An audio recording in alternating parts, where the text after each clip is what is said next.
Okay, so don't bring the baggage. Okay, you're good. I was just making sure. I'm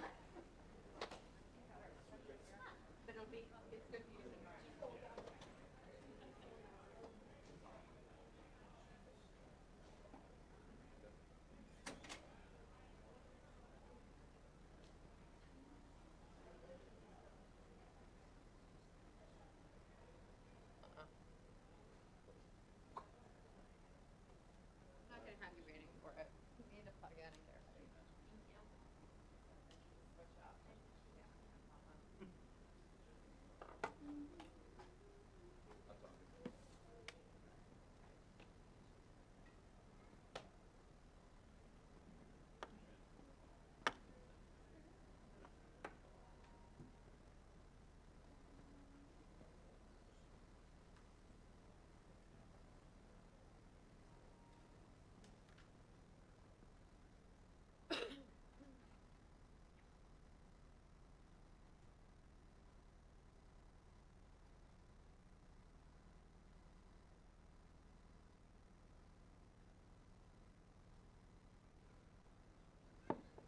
Just FYI for you, Michelle, I will probably speak to the whole slides today. It's just going to be available for the answer questions. I'm just gonna,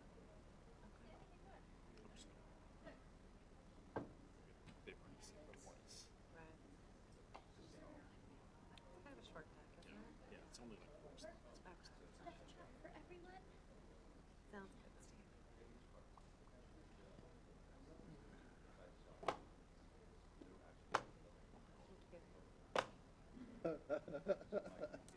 What's so funny? This is different feedstocks for jet fuel for say sustainable aviation. Land jet uses bacteria found in rabbit droppings. Yeah. To Like you get enough rabbits, to produce fuel, right? I've never heard that one. Rabbit droppings. That's too funny. With a special. They do proliferate. I mean, it probably.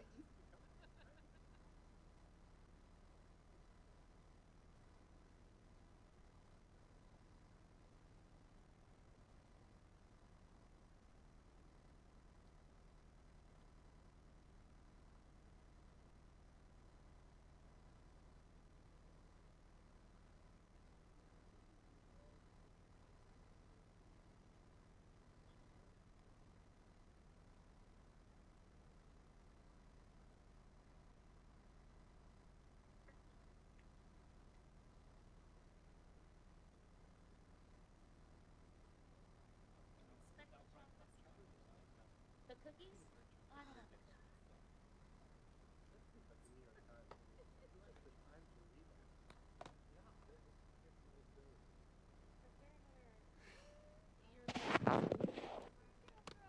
Is it good? Oh, is it right? Okay, good.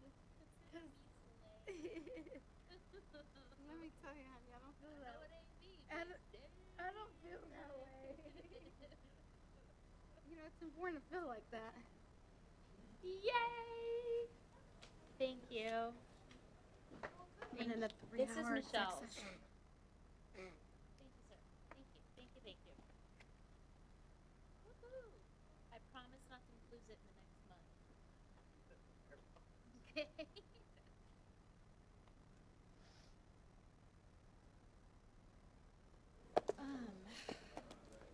It's a light agenda, right? I did. So no, is this one over here? Then so that was that recap. Can you turn it off?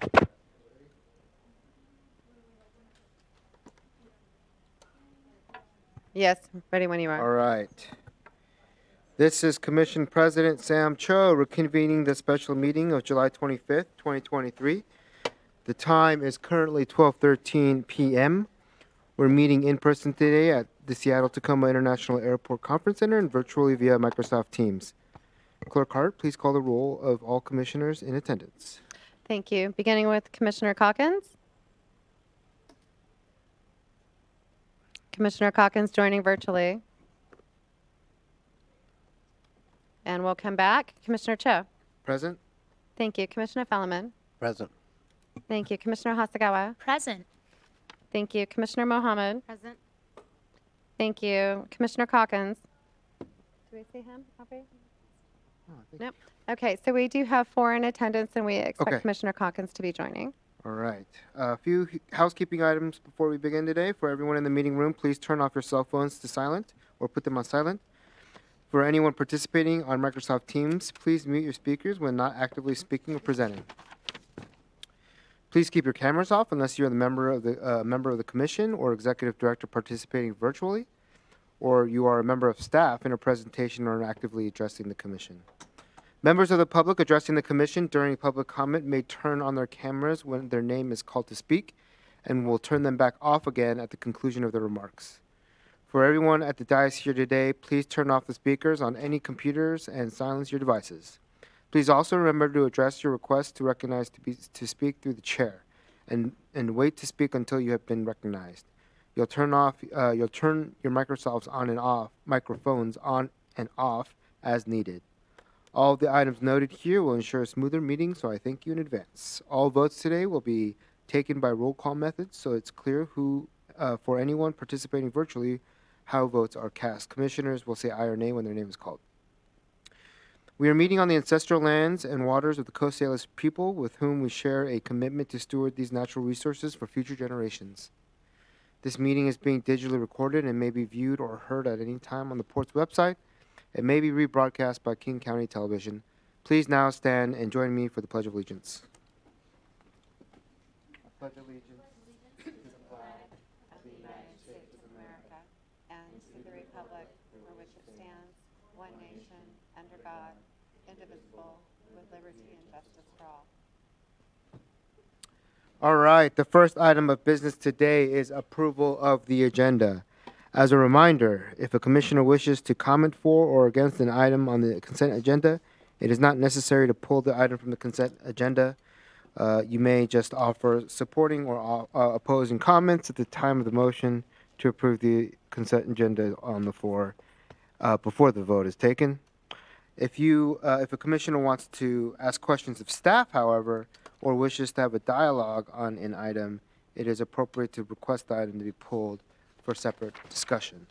Are there any items to be pulled from the consent agenda or motions to arrange the order of the day? Seeing none, the question is now on approval of the agenda. Is there a motion to approve the agenda as presented? So moved. Second. Excellent. The motion has been made and seconded. Are there any objections to approval of the agenda as presented? Hearing none, the agenda is approved. There are no special orders of the day for today's meeting, so we're going to move right along to the Executive Director's report. Executive Director Metrick, you have the floor. Good afternoon, Commissioners. I'd like to begin my remarks by expressing my gratitude to everyone who contributed to the successful Commission budget retreat yesterday. In a relatively short session, we were able to do a deep dive into airport finances, tax levy options, and both Commissioner and Budget Division priorities for the year. We have a lot of work ahead of us until we present the 2024 budget in November. However, I believe that our Commission budget retreats from last month and yesterday have positioned us very well for success and laid a strong foundation. I hope you feel the same. Later during today's meeting, we'll share more about the 2024 budget development process for the public's benefit. I look forward to continuing the conversation as we move into the division-specific budget presentations in the fall. Before we proceed with today's agenda, I'd like to share some operational highlights. First, as of this past weekend, we are officially halfway through our scheduled cruise calls for the season. A huge thanks and job well done to the maritime staff who've been able to manage record levels of travel with minimal issues. Of course, our goals for our cruise business are both economic and environmental, and we are leaders in both. We achieved a major milestone in furthering this with the arrival of our submarine cable that will carry power from Terminal 46 to Pier 66. We look forward to having Pier 66 shore power ready to go next cruise season, which will make us the first berth in the entire world to have 3 shore power capable berths for cruise operations. Second, I'm very pleased to share another milestone. Yesterday was the all-time record for the number of passengers processed through TSA checkpoints at Seattle-Tacoma International Airport. According to TSA figures, they screened 73,651 passengers, over 1,000 more than the old record of 72,154. This is an important milestone in the region's air travel recovery from the pandemic, and also a stark reminder of how critical our suite of upgrade SCA projects are so that we can accommodate passenger demand and provide a greater level of customer experience. I want to thank everyone at the airport under Managing Director Lance Little's leadership, including operations, customer service, and as well as our partners at TSA, the airlines, and others for everything they do to help ensure the smoothest possible experience for air travelers during this exceptionally busy time. Lastly, I'd like to reiterate a message I highlighted during my recent town hall regarding the recent decisions of the United States Supreme Court. Like many, I am disheartened and concerned with the impacts of the decisions regarding affirmative action and LGBTQ plus rights. We join in solidarity with all of the organizations, institutions, communities, young people, and families reeling from these decisions, and we will continue to do everything in our power to advance equity, diversity, and inclusion inside our organization and within the communities we serve. I want to reaffirm that the Port of Seattle is fully committed to advancing equity, diversity, and creating a culture of inclusion and belonging. In this moment, it feels like this work is needed more than ever, especially within a government agency like the Port, which has both a regional and national impact. We will continue to implement the strategies and work that we believe will help us create meaningful, lasting change. It is not only the right thing to do, but it makes us a more successful business in all the work that we do. Moving to today's commission meeting, I'd like to highlight a few items. On our action agenda, you will receive a briefing on the authorization requests related to the sound installation program. I know that commissioners are very focused on delivering these programs to near airport residents, and I am excited for you to hear about the significant progress we are making, not only in direct sound installation, but also at the federal policy level as well.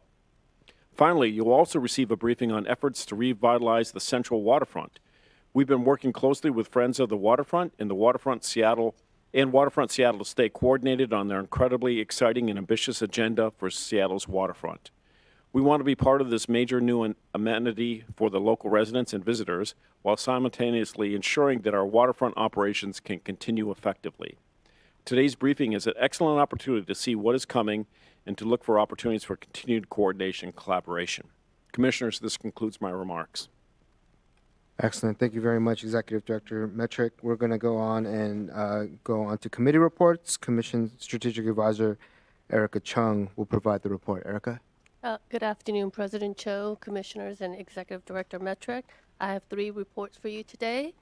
On July 18, Commissioners Mohammed and Calkins convened the Aviation Committee where they were briefed on 4 items: accessible initiatives at the airport, partnership with local governments, and an order outlining future accessibility goals, an update on the FAA reauthorization legislation in the Senate and House and their progress, Concourse C retail space lease opportunity and timeline, TNC virtual queue process on how TNC drivers could wait at lot 160 and drive over once requested by customers.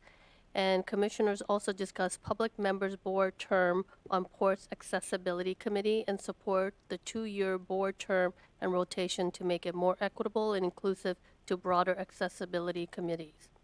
Also on July 18th, Commissioner Hasegawa and Calkins convened the Equitable and Workforce Development Committee.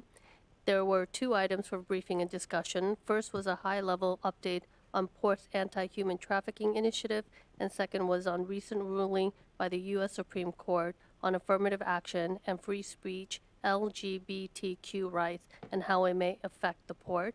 Commissioner Hasegawa requested staff to further examine options to bolster the Port's anti-human trafficking initiative, and staff will continue to track and monitor impact on recent U.S. Supreme Court rulings.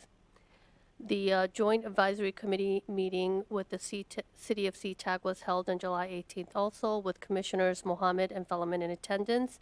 JAC received an update on the Ports Commission's adoption of the Environmental Land Stewardship Principle Order and SCA land stewardship efforts. JAC also received an update from Port Senior Federal Government Relations Manager Eric Schinfeld, who gave a rundown on the North Sea-Tac Park related provision and the 4 shared START priorities that are included in the FAA reauthorization bill. This concludes my report. Thank you. Thank you so much for that report. Does anybody have any questions regarding committees?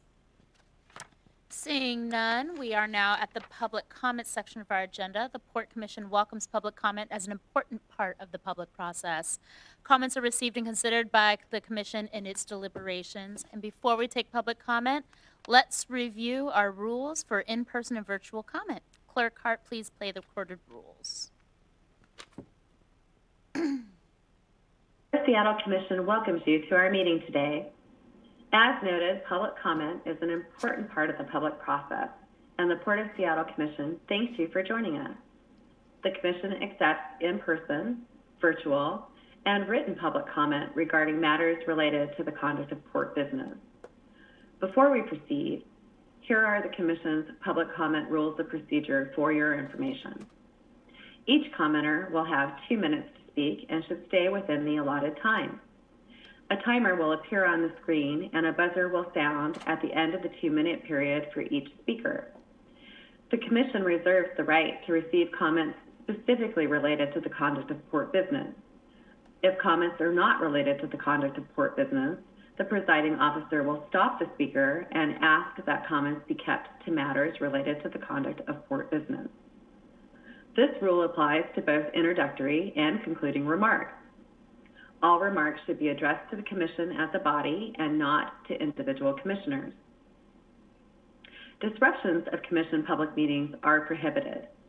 Disruptions include, but are not limited to, the following: refusal of a speaker to limit remarks to topics related to the conduct of port business, threats and abusive or harassing behavior and language, obscene language and gestures, refusal of a speaker to comply with the allotted time set for the individual speaker's public comment, leaving the podium or testimony table to physically approach commissioners or staff during one's public comment, provided speakers may author written materials to the Commission clerk, and any behavior that disrupts, disturbs, or otherwise impedes the meeting.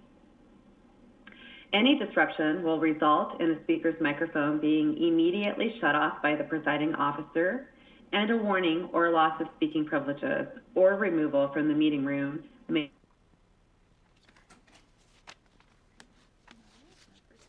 All right, our first speaker is going to be Patrick Dugan.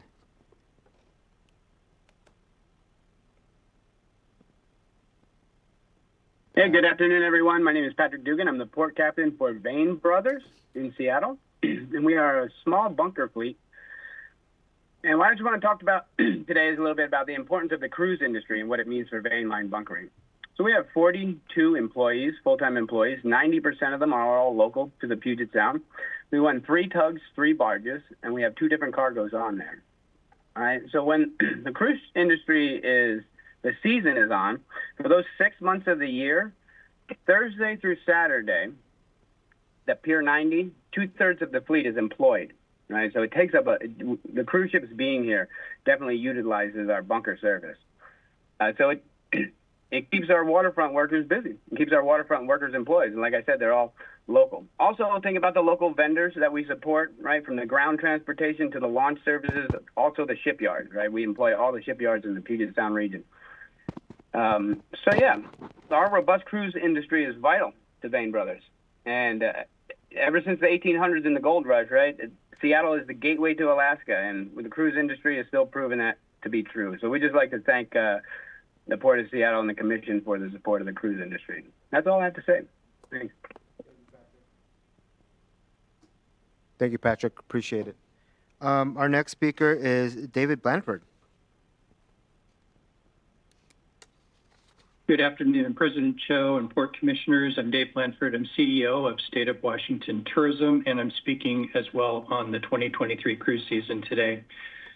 Our ongoing statewide partnership with the Port of Seattle supports statewide travel and tourism, including business recovery programs, statewide tourism assistance, international tourism promotion, responsible outdoor travel and stewardship, and DEI.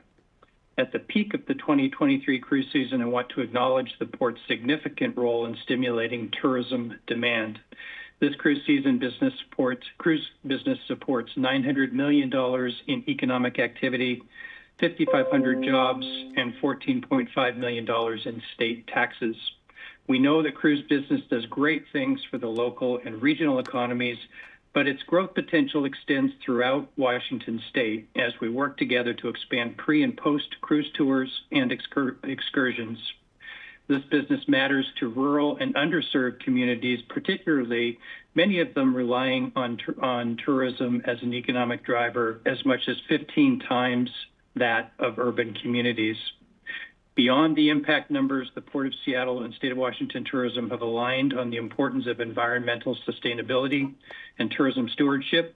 As such, we are proud of the Port's leadership, including its aggressive cruise ship shore power goals and its noteworthy commitment to the world's first cruise-themed green corridor.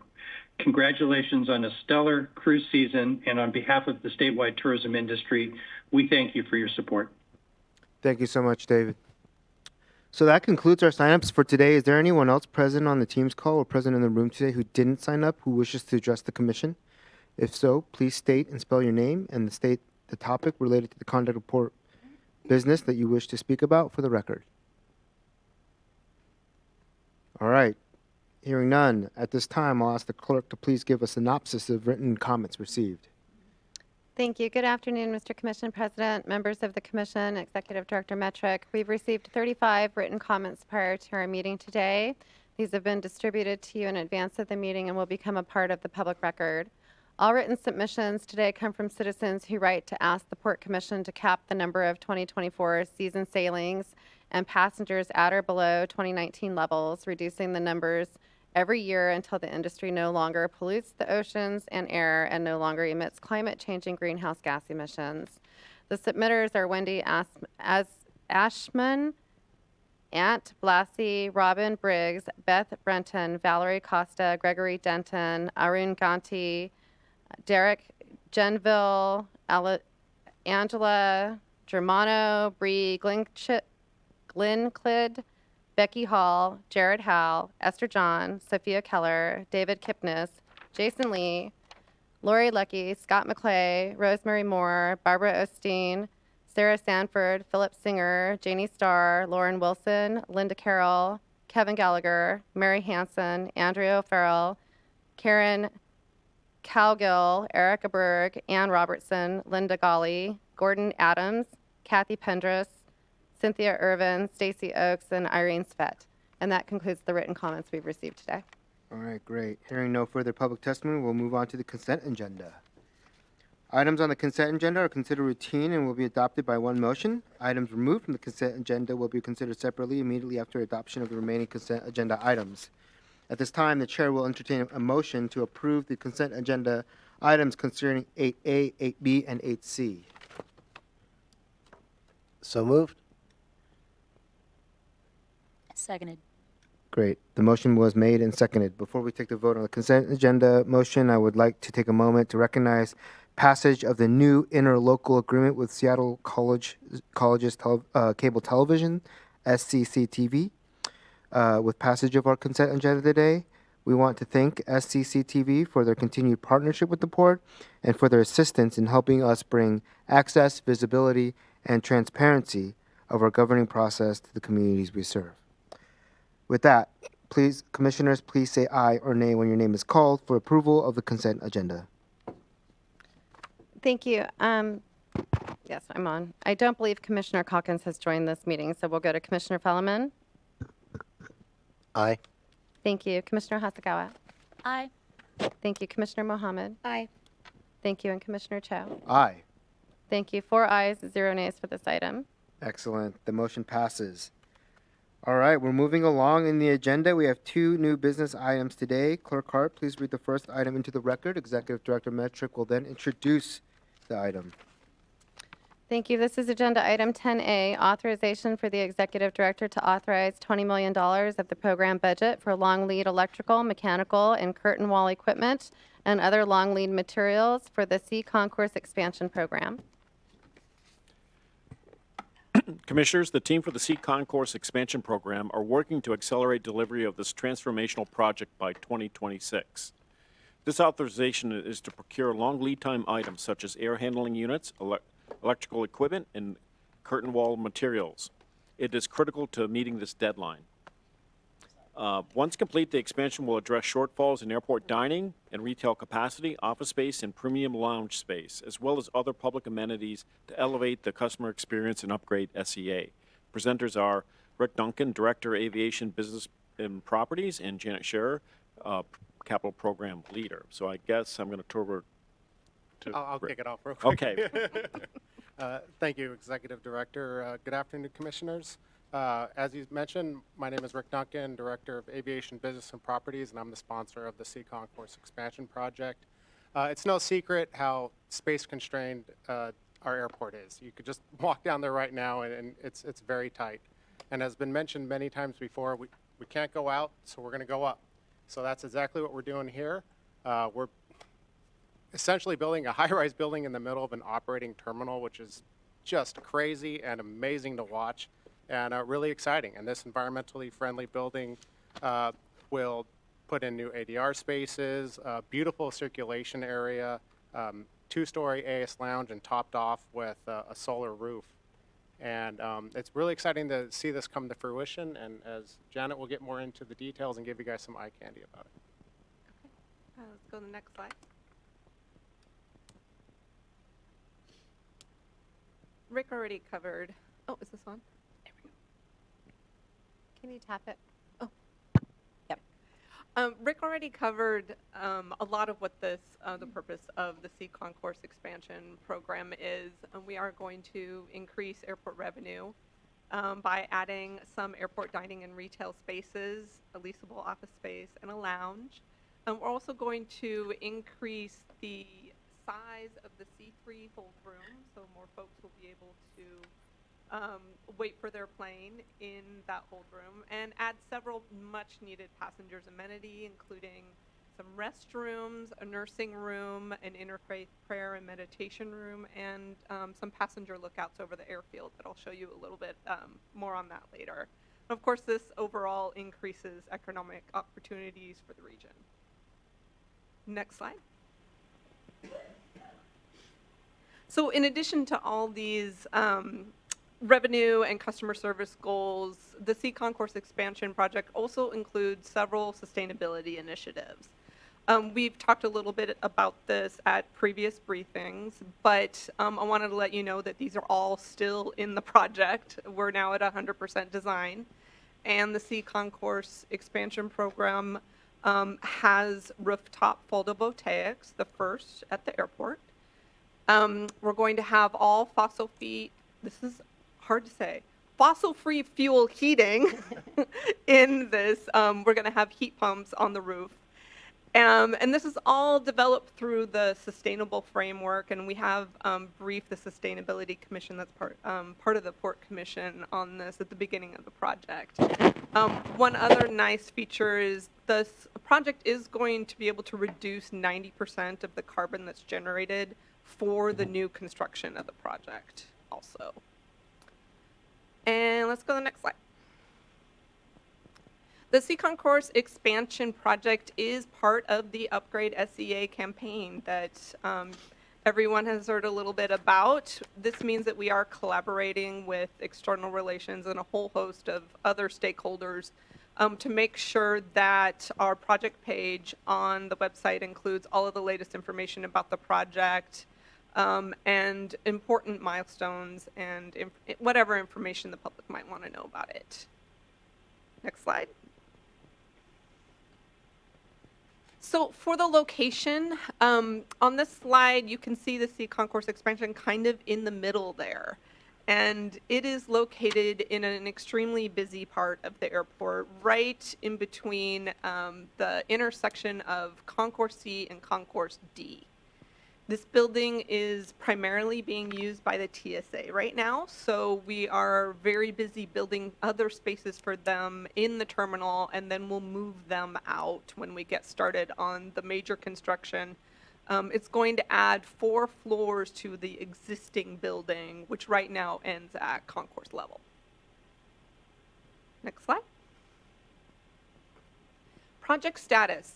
So this project contains several different design packages, some of which we have accelerated to be able to start building them the same time we're finishing design on some of the other packages. So right now we've got a civil and structural foundation package and a tenant relocation package, which is all under construction. We also have vertical transportation, that's elevators and escalators, and a structural steel package that are under contract, and they're starting on shop drawings for those.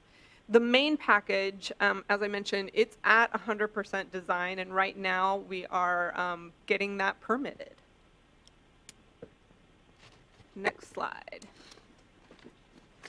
So I like to say that CCE is in a not very glamorous phase of construction right now, but these are some photos of the work that's underway. The first photo there on the left shows kind of the close quarters that we have. This is inside the Sea Concourse expansion existing building, the C1 building it's called, and there's a lot of work that we're doing to reinforce the foundation inside the building, and that gives you an idea of kind of what it takes to get that work done in the existing building. And the other two are just some demolition that was required of the existing concrete paving on the air side, and the right side shows that we're using a trench box there to keep that safe as we dig. Next slide. Oh, okay, so this is a really quick video of the exterior of the building. Let's go ahead and start that. Hopefully it'll work. Yay.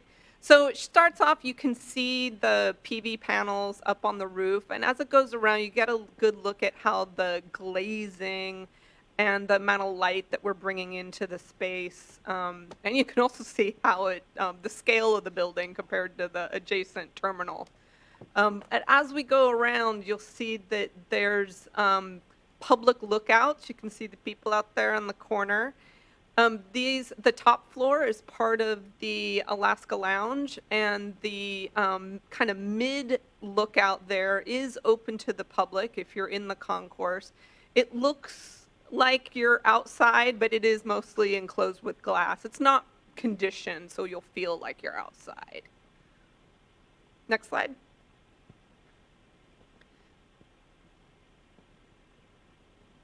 There we go.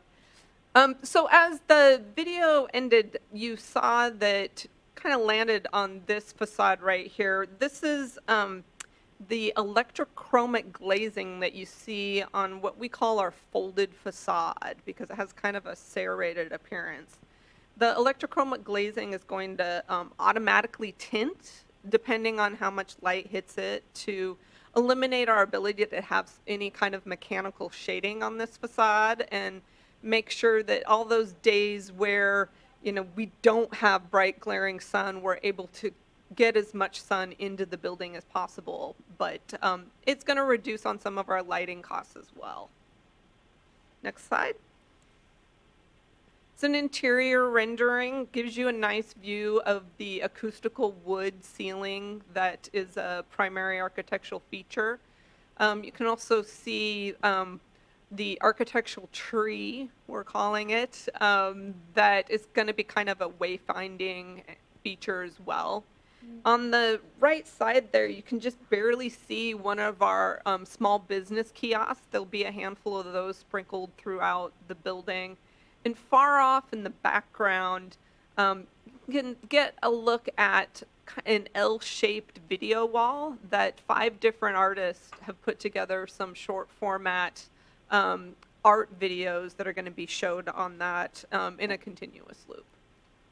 Next slide. This is a shot of what we call our performance stair.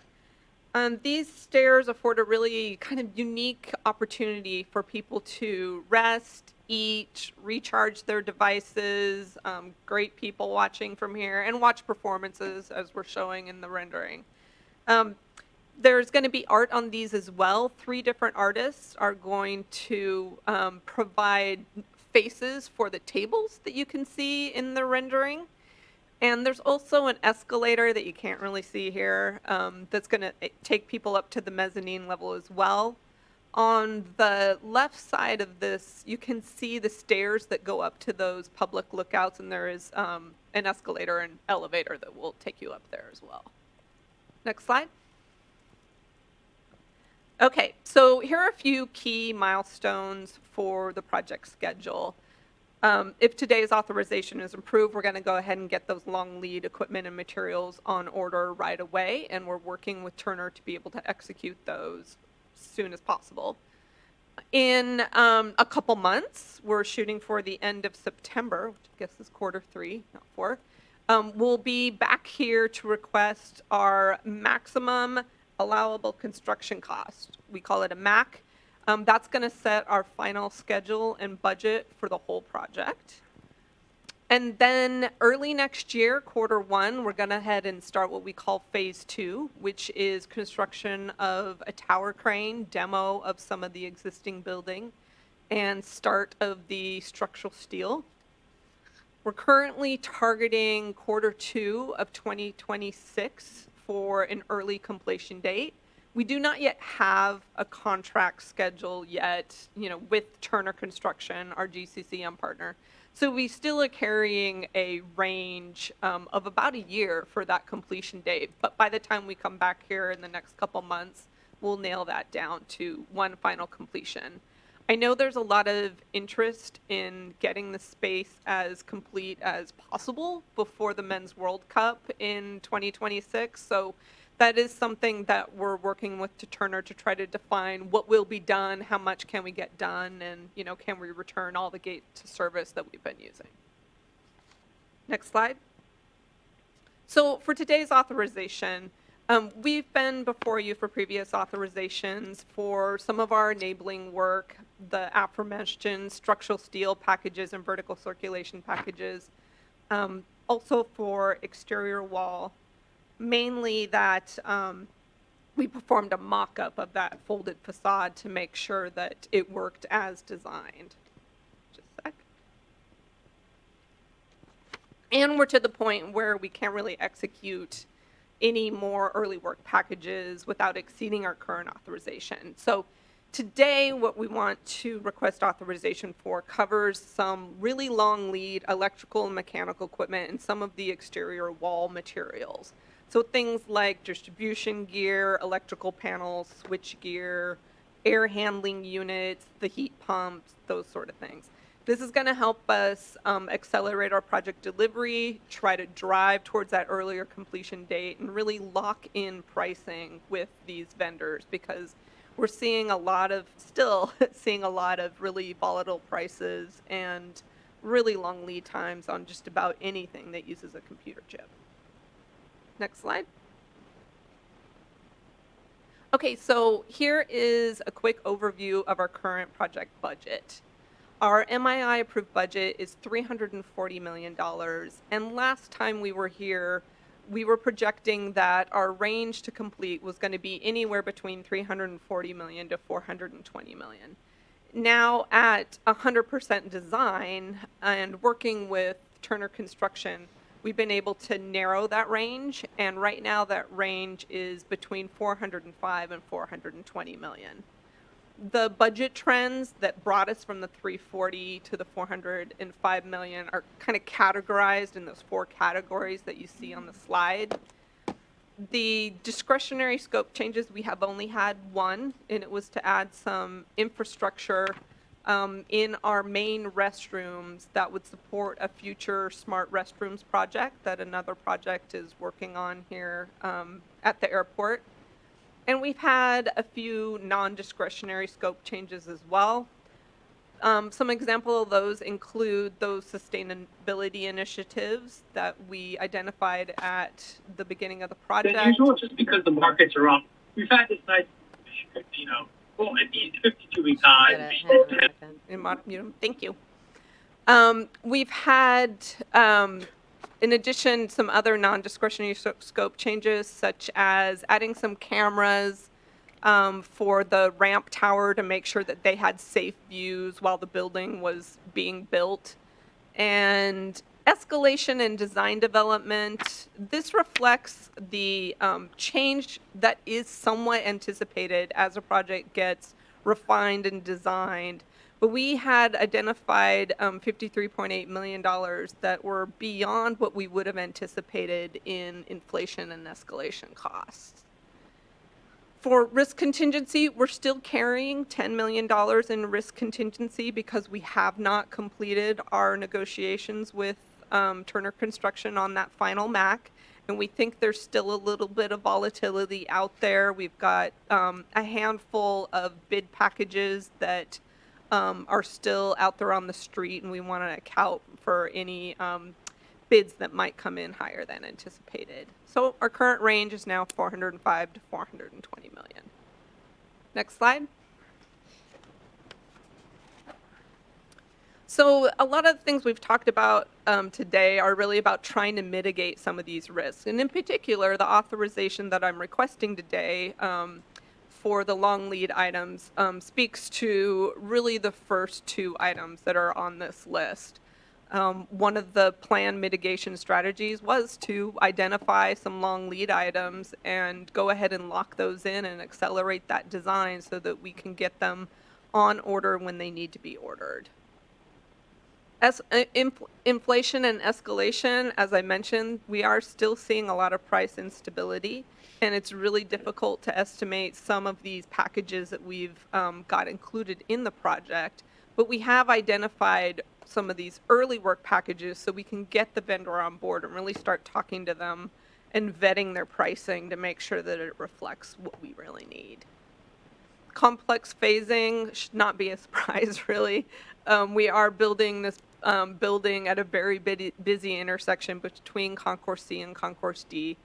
And we need to make absolutely sure that it is safe. We need to make sure that the work can get done, and obviously that airport operations can continue the whole time we're building this over the next few years.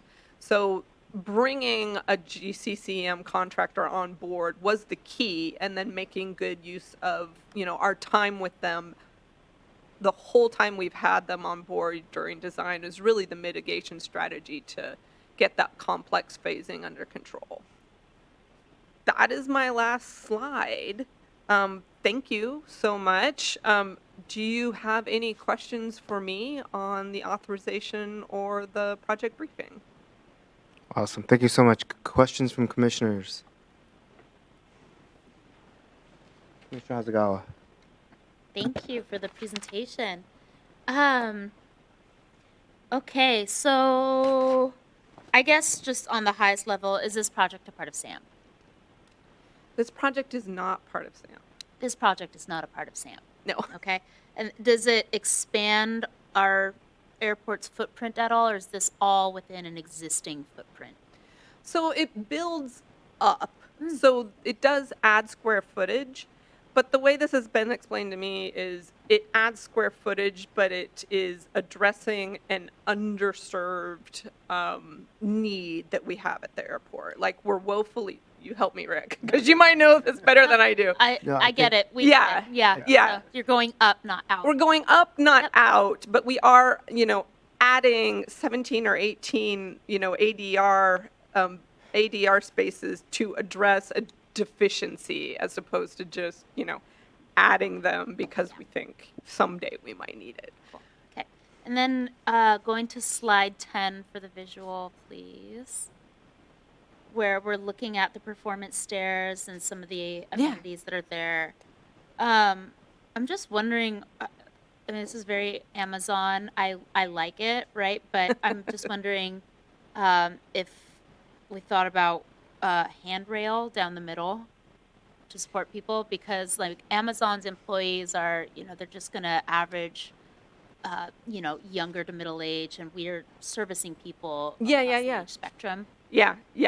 We do have one along like the entry side on the, I'm going to just call it the right side for purposes of, this slide. So we have one rail along there, and then there's a glass kind of wall on the other side. But we could certainly take a look and see if we want to put any interim railings in there. They're kind of like bleachers. Yeah, it seems like that. I'm just wondering because safety's just got to be Yeah, paramount. absolutely. And we made them nice and wide. Yeah. So it's hard to see on this detail, but there's actually an area where if somebody needed to walk with a roller bag, they can actually go behind someone that's That's good. sitting. Yeah, I'm So- thinking of people, moms taught, they've got a backpack over one thing, they got something around their waist, and they're holding on to Yeah. kids, and a rail would be important that somebody could be able to hold on to. Yeah, we'll take a look at it. I'm also wondering if you could explain a little bit about what the smart bathroom project is. Not a lot because it's not my project, but Okay. they're putting a lot of basically information technology in there to help them understand when they need to be cleaned and how often they're being used. It kind of tracks some of the use, and there's a passenger-facing component as well that will tell people, that The red light, green light system? that we I see? think there's some of that, but it's more sophisticated than that. But happy to get some more details. Is that happening here? They're doing a demo of it here to test it out, which is why In the we're Concourse only C doing expansion? open conduit in our projects because they're still testing it out, and we didn't want to go too far. Is that a part of this project? and Just this the conduit authorization? for it, not the actual infrastructure, or not the actual technology. They're vetting that out with a project right now in the airport. And then if that is something that's going to move forward, then they'll go ahead and include our project as one of the ones that they would improve.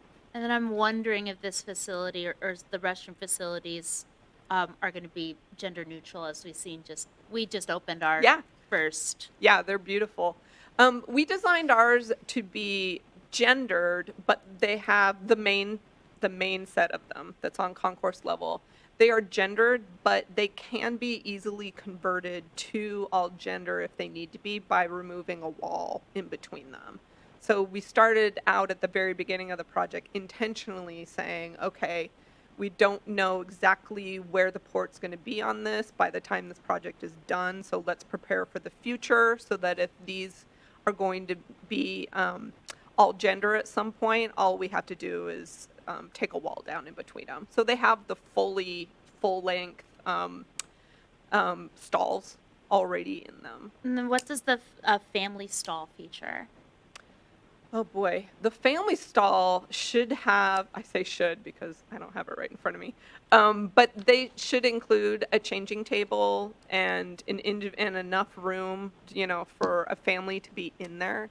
And I believe we have those in both the gender men's and women's room right now. When parents go in there with a baby, what's the assumption that they do with the baby while they're in there using facilities? I'm sorry, what?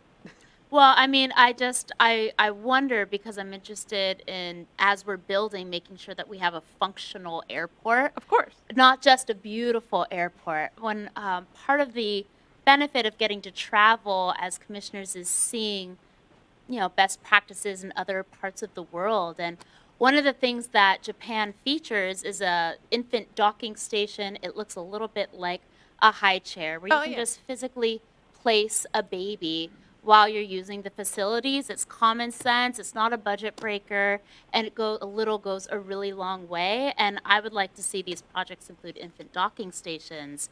And I don't think any of our family I don't think stalls that's feature in that our. just I far, don't think that's but- in our restroom standards Yeah, right now. no. So yeah, we should definitely look into it. I think I've seen those at IKEA. I want to say. So yeah, they're not budget breakers, and they're incredibly helpful. One of the most stressful pieces about travel as a family, and that that customer experience ribbon, is that traveling with kids informs everything about where you're going to travel, when you're going to travel, how you're going to travel, what you're going to bring, and you just don't have enough hands. And something like this has been incorporated into models across the world, but we still just don't offer those basic amenities for traveling parents here at SEA. And so I would love to see that. I'm hearing you say that you can look into handrails and into infant docking stations.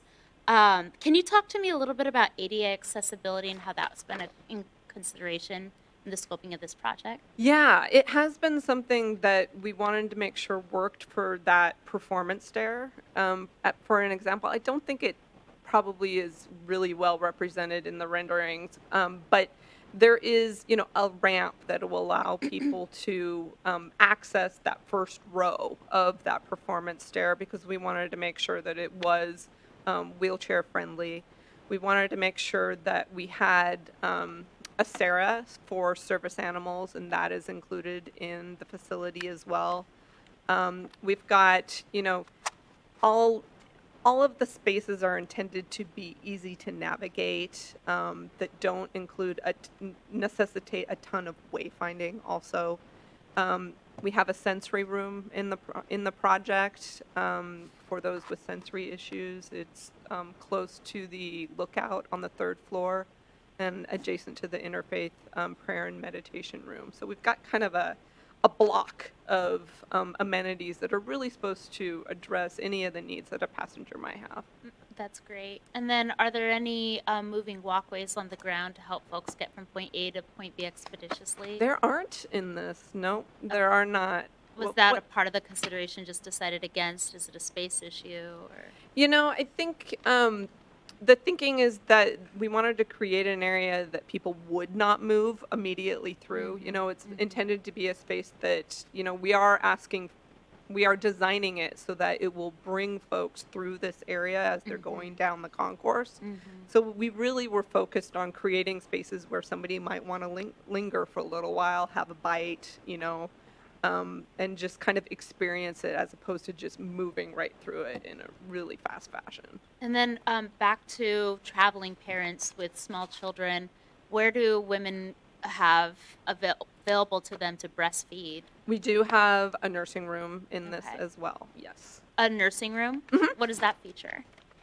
So the nursing room has comfortable seating. It has a changing table in it as well. It also has a sink so someone can, wash up in there. It's in one of the quieter areas of the project. So it's not an overly large space, but it is a space where there's enough room for you if it's you and a couple kids, so that you can sit down, relax, and do what you need to do to take care of your family. Okay, excellent. Does it feel industrial in there, or is it a place where women can comfortably sit? No, it's pretty cozy in there. And we're also talking to Tommy Gregory in our art program about locating some art in there as well to bring just an extra, to elevate that space a little bit more. Okay.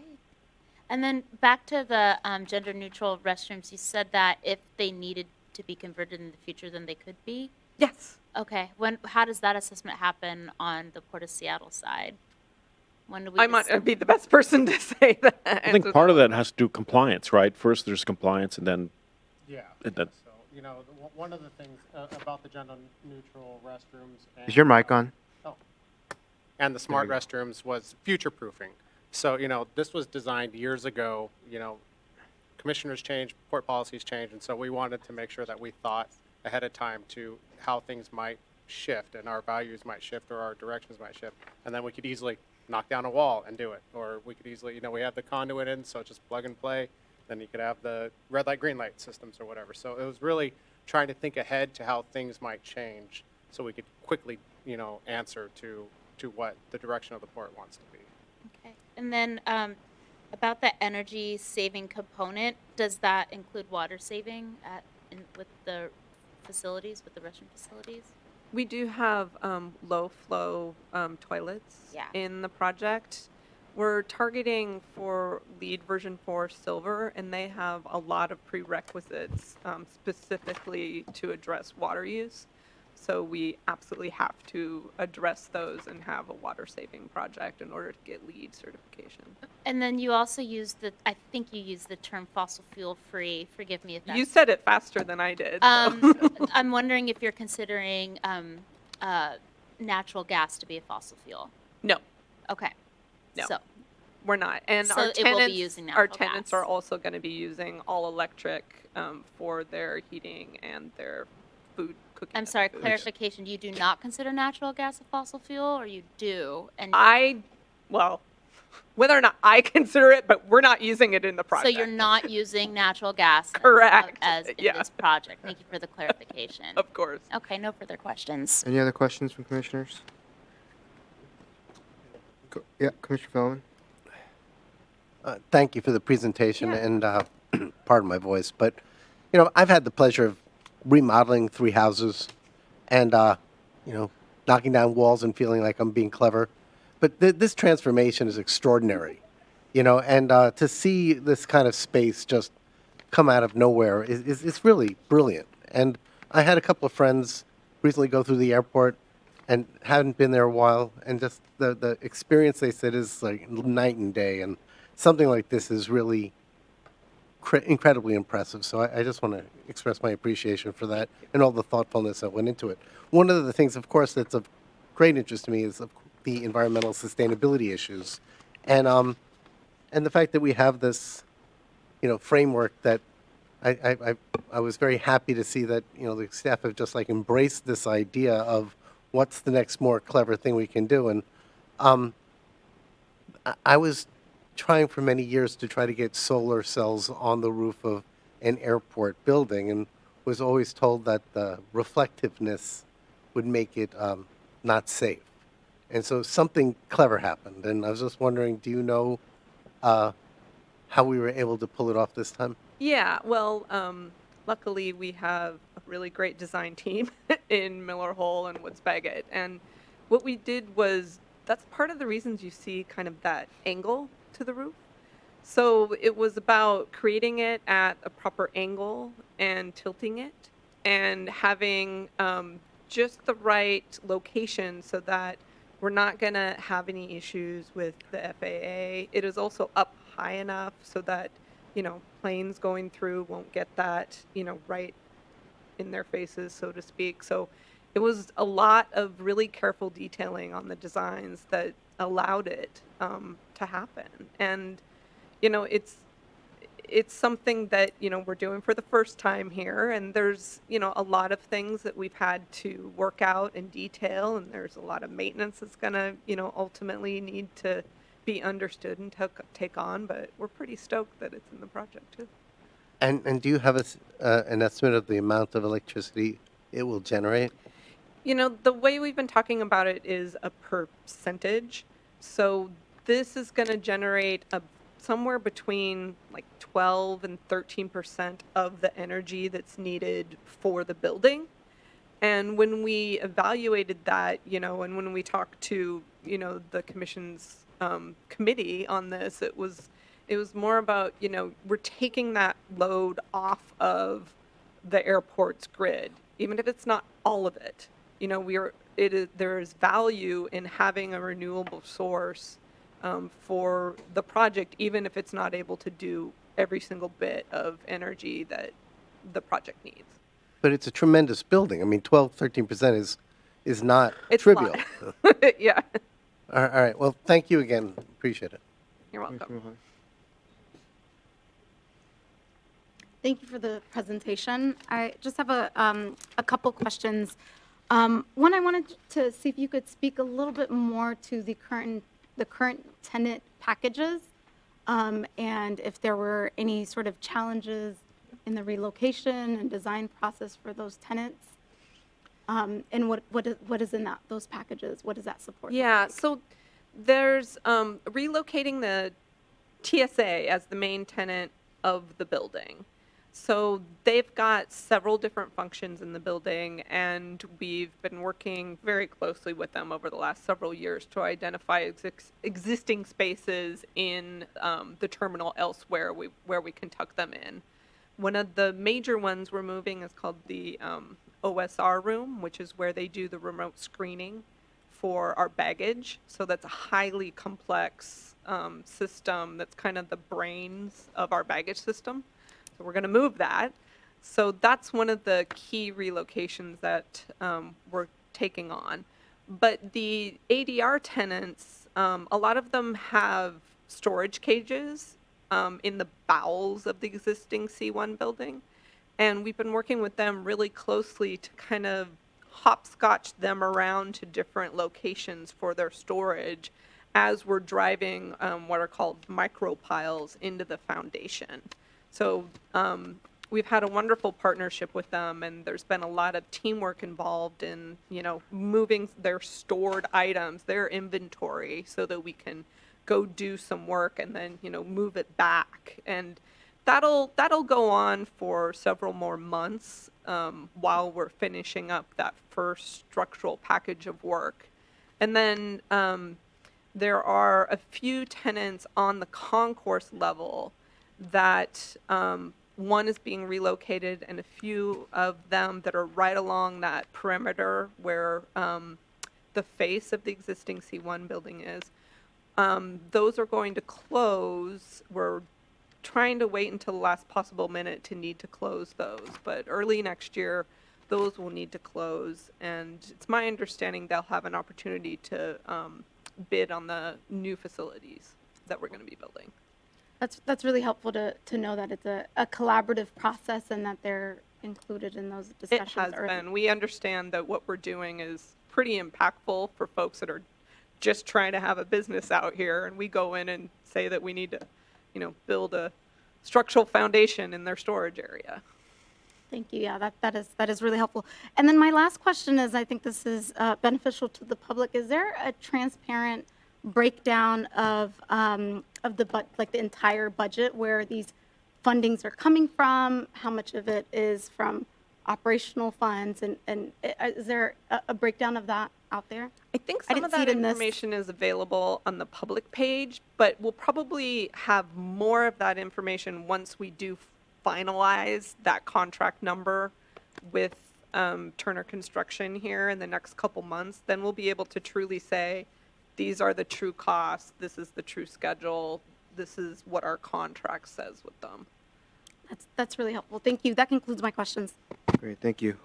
Just have quick questions for you. I see here and notice that the MII vote on this project was capped at 340. So given the delta between what we expected to cost and what the MII vote has authorized, do we need to go back for another MII vote, or?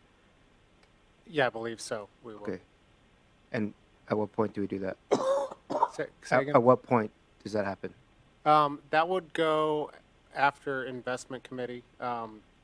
I could get that date for you off the top of my head. Okay. I can't tell you. Okay. And then secondly, are there power packs involved with the solar roof? I'm sorry, are there what? Power packs, storage batteries? There is some storage involved. Yeah, it's not being stored to be used like elsewhere in the terminal. It's more that there's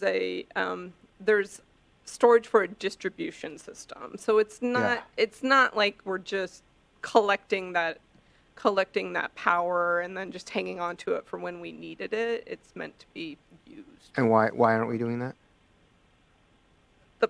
The project scope was to build the PV panels and use it for the building. So I would have to talk to some other folks to see if there is a project that would be for distribution to the rest of the airport. Well, it's not even just the rest of the airport, but peak usage of electricity is in the evenings when there's no sun, right? So having that storage capacity to use at peak hours would actually, I think, help increase the utilization of those panels beyond the 10-15% that was just cited. So I would encourage you to look into that. Yeah, we could certainly do those studies. At only 13 to 15% of the power the building needs, I wouldn't think there would be too often excess electricity to bank anywhere, but it's worth the studies. And they may have done that. We could look into that. Yeah. Yeah, I just think, 10-15% is great, but if we could push it higher by putting in some battery packs and storing it for peak hours, that would be ideal. So it would be great. And that electricity is being used for what purpose? Heating, anything in the building? Everything. Yeah, we don't have any natural gas servicing Yeah. the project. So. Okay. Yeah, that would be great. I would love for us to look into that further. I got a second, so now you have to do it. Oh, okay. I'm just joking. All right, that concludes questions. Oh, Commissioner Fellman has the last word. Because you brought up wasn't this building originally part of the RNG project? Isn't this plumbed for natural gas? I think the existing C1 building, so the building that's there, utilized the natural gas. So we have a long-term contract for RNG. So this building won't be using that at all? Is that the? Not as part of the C Concourse expansion project. It's not set up for it. Great. Thanks. Excellent. Thank you very much. Hearing no further questions for this item, is there a motion and a second? So moved. Second. All right, there was a motion made and seconded. Clerk Hart, please call the roll for the vote. Commissioners, please say aye or nay when your name is called. Thank you. Beginning with Commissioner Fellman. Aye. Thank you, Commissioner Hasakawa. Aye. Thank you, Commissioner Mohammed. Aye. Thank you, and Commissioner Cho. Aye. Thank you. 4 ayes, 0 nays for this item. All right, the motion passes. Clerk Hart, please read the next item into the record. Thank you. And Executive Director Metric will introduce it. Thank you so much. Thank you. This is Agenda Item 10B, Sound Installation Program Briefing and Authorization for the Executive Director to advertise, award, and execute a major public works contract, include a project labor agreement, and authorize construction of Phase 2 of the apartment program with previously authorized funds and a total program cost of $133,515,000.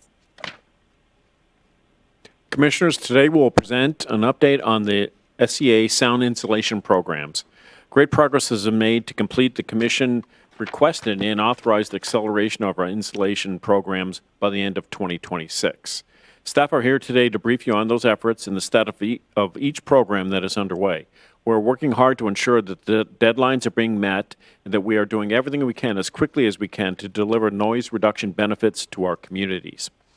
Staff will also share updates on our advocacy efforts at the federal level through the 2023 Federal Aviation Administration Reauthorization Bill and other vehicles on priority aircraft noise and emissions policies.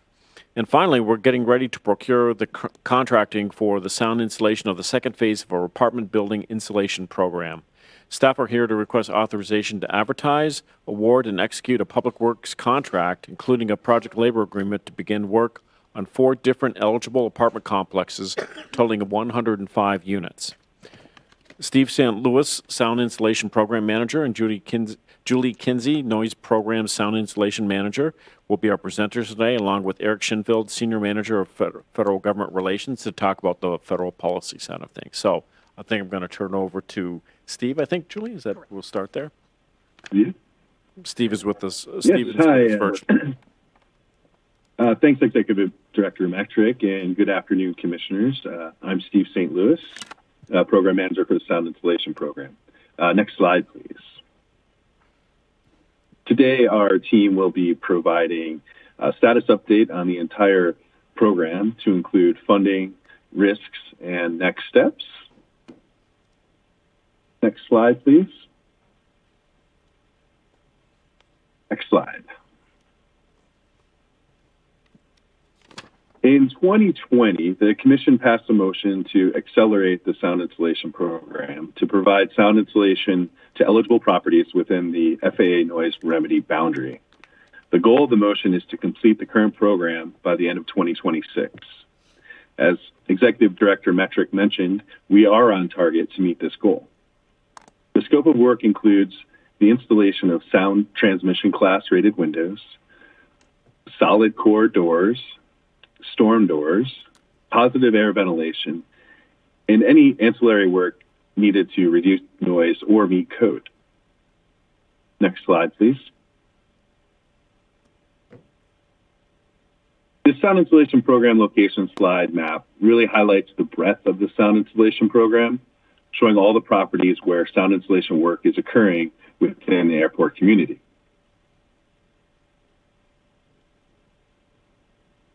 Next slide, please.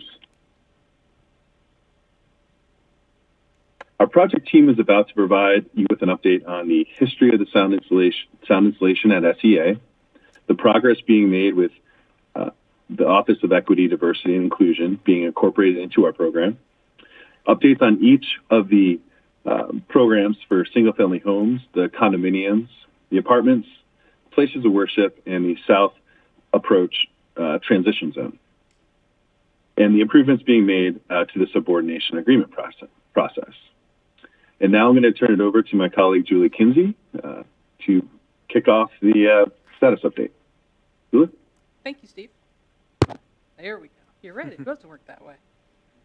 Next slide, please. So, Commissioners, we wanted to provide you with a brief history of the sound insulation program. SEA has one of the longest established sound insulation programs and has always been strongly supported since its inception in 1985. We've invested over $300 million in the sound insulation program, as well as sound insulation of 5 condominium complexes with over 246 units. And we've partnered with education. We've provided over $14 million for Highline College to sound insulate 14 buildings. And through our partnership with the FAA of $100 million for sound insulation of the Highline school districts. We've currently completed 10 of 15, and with the most recent bond measure passing, the school district is in early design for the 11th school, which is going to be the Pacific Middle School. That is slated to open for the school term of 2027. Next slide, please. As part of our program design, we've worked extensively with the Office of Equity, Diversity, and Inclusion. And this includes the Equity Index. This work was recently highlighted in a blog post by OEDI and our partnership with them. So one of the items that we've done as part of the acceleration is we did a refresh of our website, and that QR code takes you to the website. And really what this is designed to do is create a central hub of information for the public on all things sound insulation. So you can find our blogs, our videos, and all information regarding sound insulation. So one of the critical parts of our website is actually the use of the Google Translate feature. And so what this project did was it actually made our information available to over 109 languages, really making the program that much more accessible. And so other things that we've done, we've also worked with the Burien, City of Burien to be a part of their Burien Block Party, which was very successful. Next slide, please. So for single-family homes, this has been a constant in the program since 1985. And as we entered into the acceleration phase, there were identified 140 potentially eligible homes. And in 2020, when the Commission passed the acceleration motion, there were 38 of those that had applied. Since then, with our expanded outreach efforts, we've grown this to 77. What that entailed was we've expanded to a quarterly outreach strategy. We utilize a variety of letters, multi-language postcards to encourage people to apply for the program. So over the course of the last 2 years, we've completed sound insulation of 23 homes.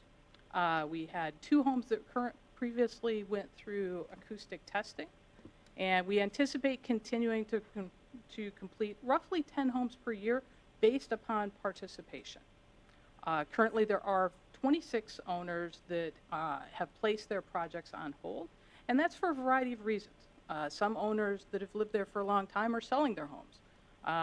Others have repair work that they need to do, or they have personal health reasons that they are not wanting to have us come into their home. So one of the things that staff does is we regularly monitor our on-hold list to see when the homes sell so that we can reach out to the new owner. It's generally new owners that are the most likely to apply for the program. And we do regular outreach even to all of the owners on that on-hold list just to see if their situation has changed. Next slide, please. Condominiums. So we have some kind of fresh slides here for you. So we at long last are very proud to announce that in Q2 of this year, we did complete the 28 condominiums at the Villa Enzian complex in Des Moines. What you can see on your pictures here is the aesthetic improvement of the building, now with having the new windows, the lovely trim. And there on the lift, that was one of the last few windows that was going into an owner's home. And so not only have we been able to provide just a beautiful aesthetic for the homeowners, more importantly is the acoustic benefit. And what we realized on this particular project was anywhere from a 9 to a 13 decibel improvement based on our post-testing results. Next slide, please. For apartments, of the 18 potentially eligible complexes, 14 of the 18 have applied. 2 actually did decline acoustic testing after their briefing. So 11 of the 12 that were tested were found to be eligible. 1 did decline after acoustic testing. And we have 10 that are actively participating. So our project plan calls for, we have 2 phases. Phase 1 is currently in a pre-award status, and Steve will provide you more information on that. The design for phase 2, which is 4 buildings with 105 units, is actively underway. What you'll see up on the screen, these are actually photos from 2 of the apartment buildings that are in phase 2, that are in the city of Burien.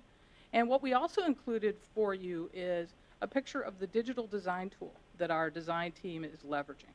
What this allows us to do is take a 3-dimensional scan both inside and outside of the apartments, and that provides the dimensional information that's needed.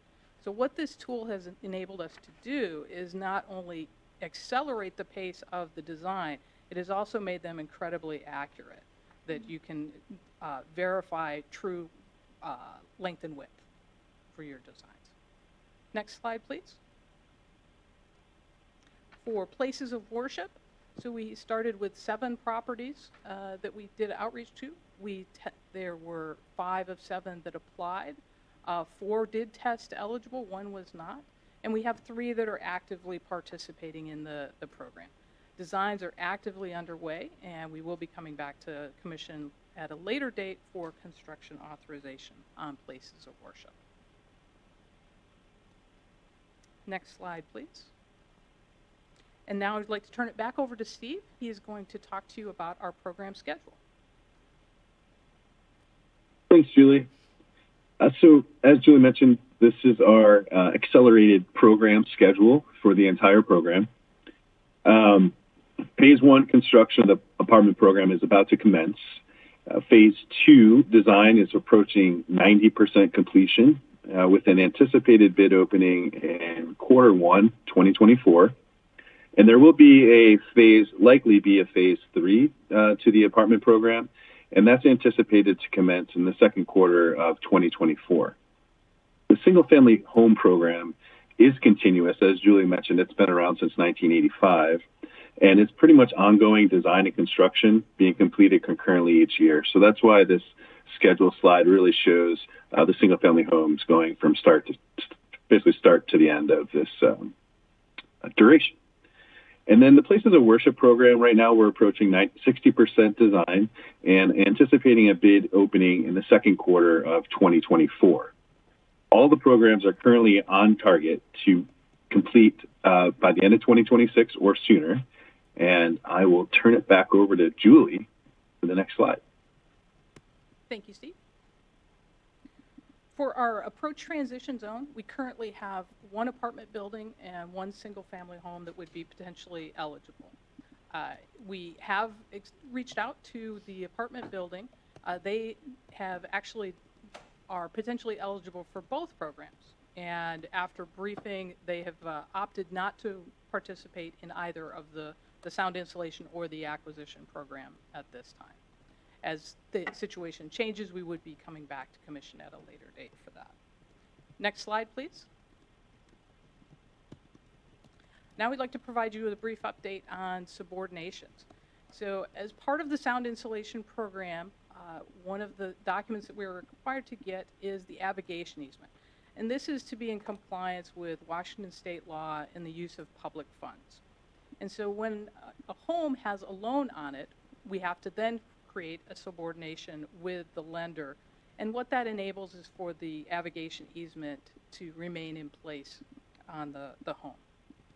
So this has always been a part of our process, and as Commission is well aware, this became much more challenging through the pandemic, and it did create quite a backlog.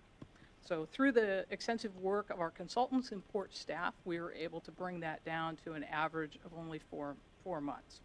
And I'm actually very pleased today to let the commission know that we actually have no homes that have outstanding subordinations on either our single family, our condo, our apartment, or our places of worship. So we have brought that number down to 0.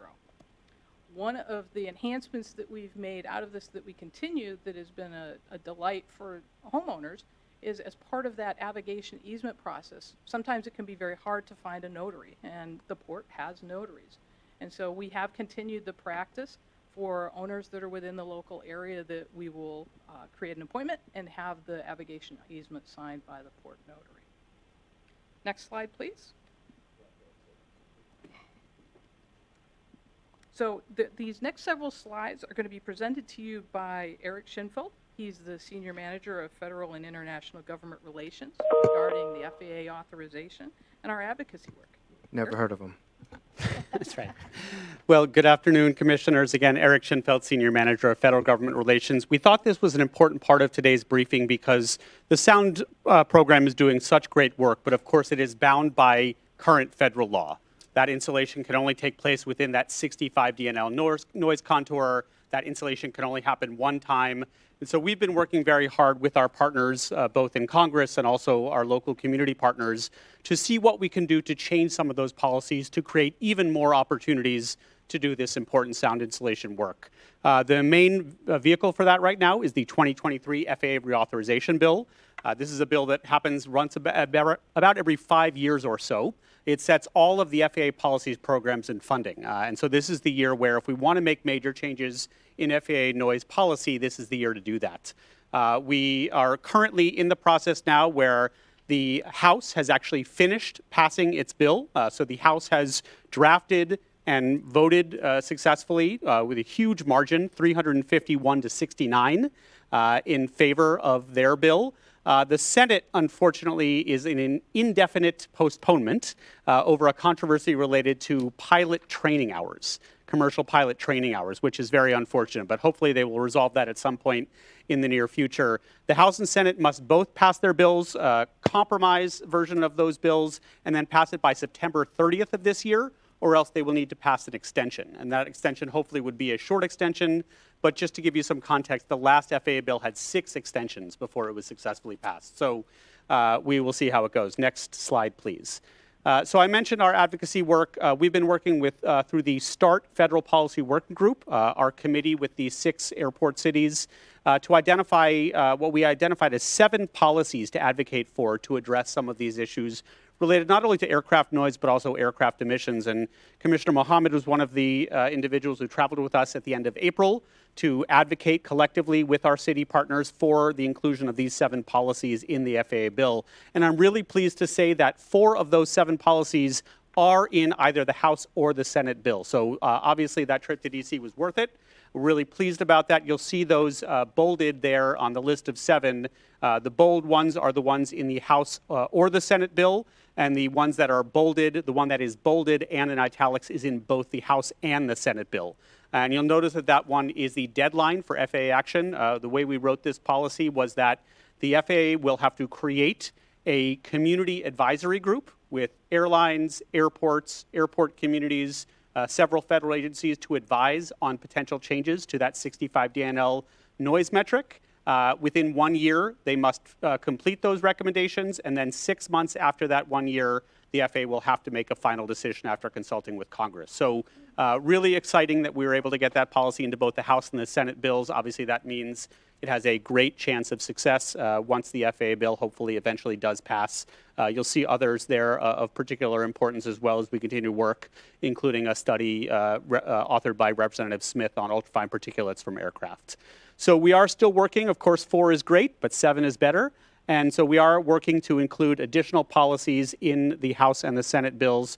We feel very optimistic that that secondary insulation legislation, which would allow for additional FAA and airport investment in packages, noise packages that have quote unquote failed.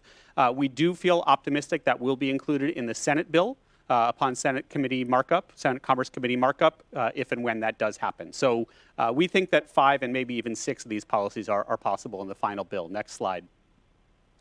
Really quickly, three other slides I'll run through. Number one, there are a lot of other great noise and emissions policies in the FAA bill, in either the House or Senate bill. Just want to acknowledge that. We don't have to go through those now, but this is a topic of great interest to members of Congress from across the country, and I think we'll see a lot of progress once this FAA bill gets passed. We also heard mention earlier from Erica that both the House and the Senate versions include language to increase flexibility around the future of North Sea-Tac Park. So we're very grateful to Senator Cantwell, Representative Larson, and Representative Smith for that language in both the House and the Senate bills. Next slide.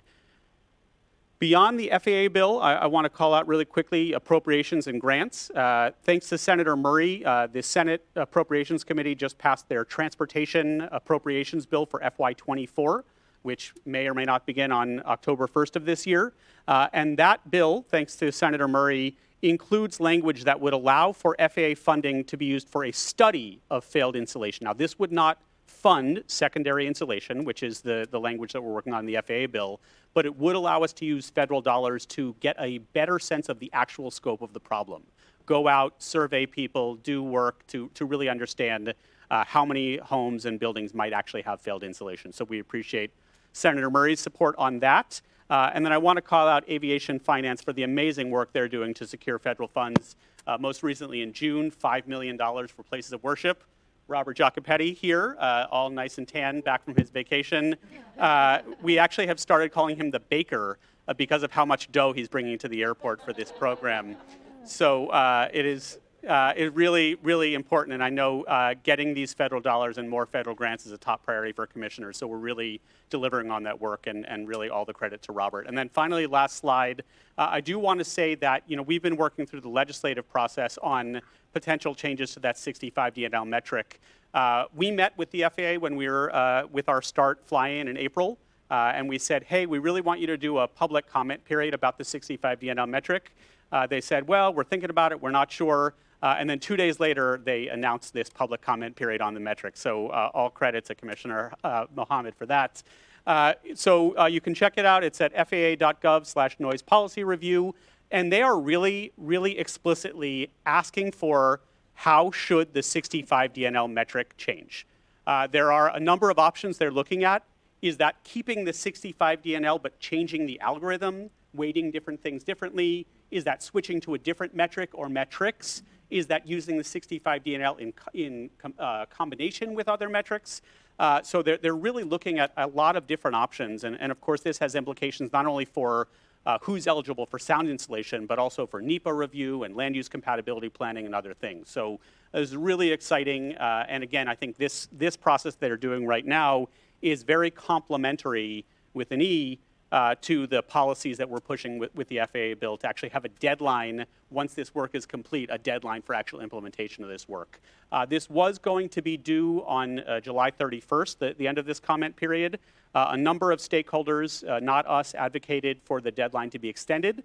So the new deadline is actually September 29th, not September 30th. We have a first draft already of a joint letter with our 6 airport cities. We're working that through the process. Obviously, you'll see that very soon, and we expect to be ready probably next month with a draft for you to look at of what we will comment on in terms of what we think the FAA should do related to the 65 DNL. So that's my quick update there, and thanks for the time.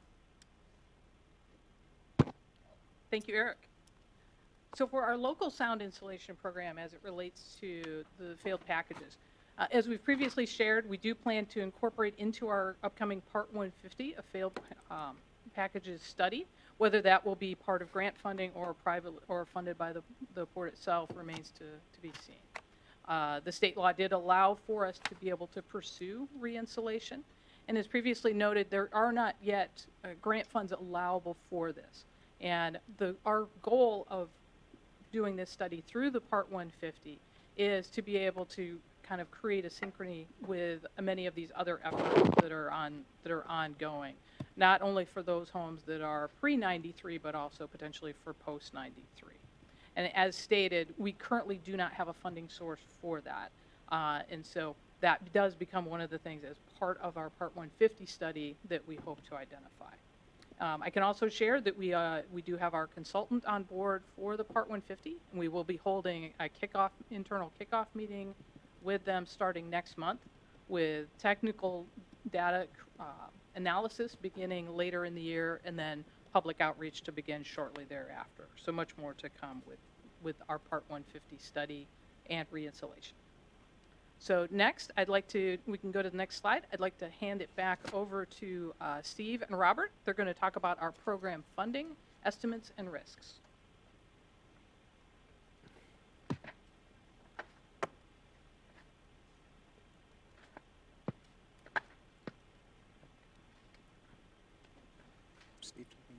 Steve, are you talking to this slide? Or?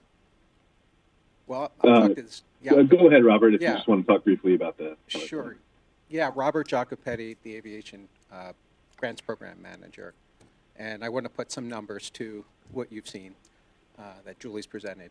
So before we get started, just want to highlight that prior practice was that this program was performed based on the availability of grants. And with your initiative, that has been discontinued, and we are moving forward, grants or no grants, with a commitment from the airlines to fund what has not been grant funded. Next slide, please.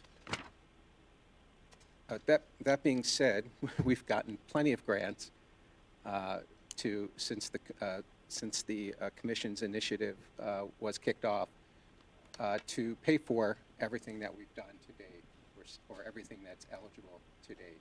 So there's two charts here. The top is the cash flow, and the funding plan is beneath that. Since we presented last, I think probably the most significant difference on the cash flow is if you look at the apartment sound insulation program. What was presented by Steve and Julie earlier was that 10 of the apartments would be participating, which would leave 18 that are not, at least not currently.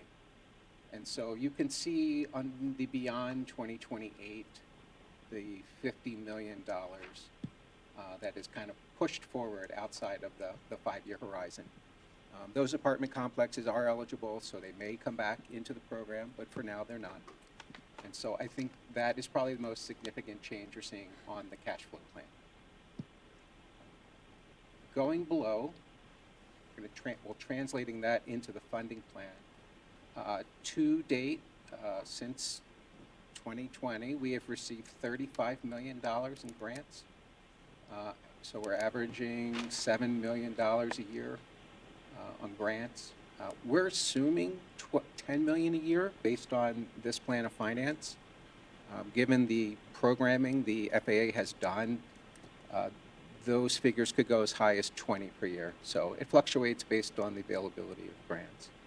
So with the existing grants plus our estimated future grants, we're looking at about $86 million in grants. We have approximately $7 million in reinvested funds to use for the program. Those are funds that were gained through the sale of assets of previously funded properties. And so that leaves $93 million for the airline rate base that we would bond.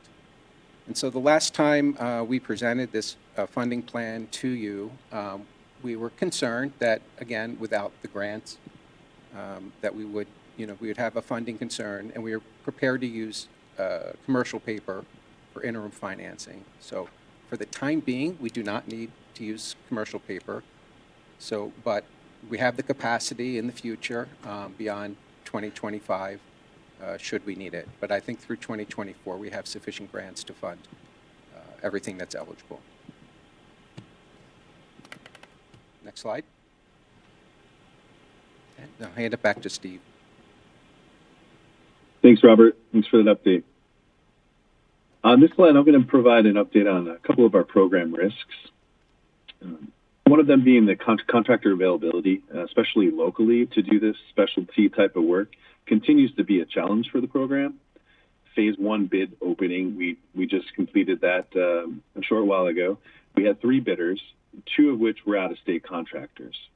So part of our mitigation plan is to continue doing extensive outreach within the community and have informational sessions for the contractors to come and hear about the program and really promote the program here locally and also nationally to make sure that we're getting a good, solid bidding pool.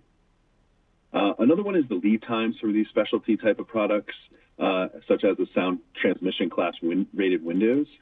It continues to be unpredictable. It's a volatile market right now, varying anywhere from 8 to 16 weeks on delivery times. So for that, we're working closely with the contractor to place window orders early and monitor the delivery schedule closely as time comes to expect those deliveries on site. Next slide, please. And for next steps, program next steps here, we're going to continue testing and planning eligible properties for the program. We'll continue with extensive owner outreach, continue construction, single-family homes at an accelerated pace to get completed. And also, as part of this briefing, we've talked about phase 2 on the apartment program. I am requesting construction authorization for phase 2 of the apartment program, which consists of 4 apartment complexes with 105 units. Next slide. And as part of this briefing is this authorization. Next slide, please. I am seeking construction authorization for phase 2. The apartment program is the critical path to the entire all the programs. I anticipate phase 2 to be completed in quarter 3 of 2025, and then I'll be returning to commission for a phase 3 construction authorization at a later date, should that come to fruition. And next slide, that will do it for our presentation today. Going to see if anybody has any questions, or I know I also requested an action there as well. Great. Just a point of clarification here. I noticed that there's no dollar amount attached to this voting item. So what are we voting on? Just an authorization? Yeah, it's just authorization for executive director to execute contract, the labor agreement, et cetera. The previous authorization for phase 1 provided sufficient funds to fund phase 2. Got it. And okay, got it. That makes sense to me. I have one quick question, and then I'll kick it over to my colleagues. I think one of the things that we hear regularly, I would say, about the sound mitigation program is this issue of failed packages, and quite frankly, taking an inventory of failed packages potentially, right? Those that may have received reinforcement many years ago, 20, 30 years ago, but have failed. I think one of the challenges that we have is the fact that there isn't a documentation of those said packages. There are parties who claim to have those numbers but won't share them with us. But I think one of the questions that is proposed here in your presentation with regards to that issue in particular is who's going to fund it, right? Because I think it's clear that it's not something that, at least for now, is permissible for FAA funding. I think we have, as commissioners, have contemplated just funding it on our own. But I also know that we've had conversations with state legislators like Tina Orwell and Senator Karen Kaiser about potentially getting the state to fund a study on failed mitigation packages. I'm wondering, and I realize that our state lead is not with us anymore, and we're in the midst of hiring this, and I don't know if Pierce is here, but I'm wondering if anyone can speak to what progress we are making or have made or intend to make on this front in terms of partnering with the state legislature on this. So just very briefly, I'll say, first of all, hello. Just briefly, I'll say, first of all, again, to thank Representative Orwell for her great partnership. She actually flew with us to DC, which was amazing to have her perspective, and she's really been working very collaboratively with us to figure out how we make progress on a lot of these fronts. We have not been successful at getting the state to do a cost share.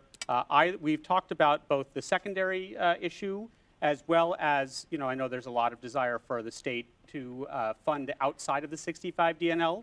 And one of our positions has been, is there state funding to do that if that was something we wanted to do? So no progress there. Will continue to be part of the conversations. And like you said, excited to get our new state GR person on board, hopefully as soon as next month, to start to work on these issues. Great, thanks for that. I'll open up to my colleagues. Commissioner Mohammed.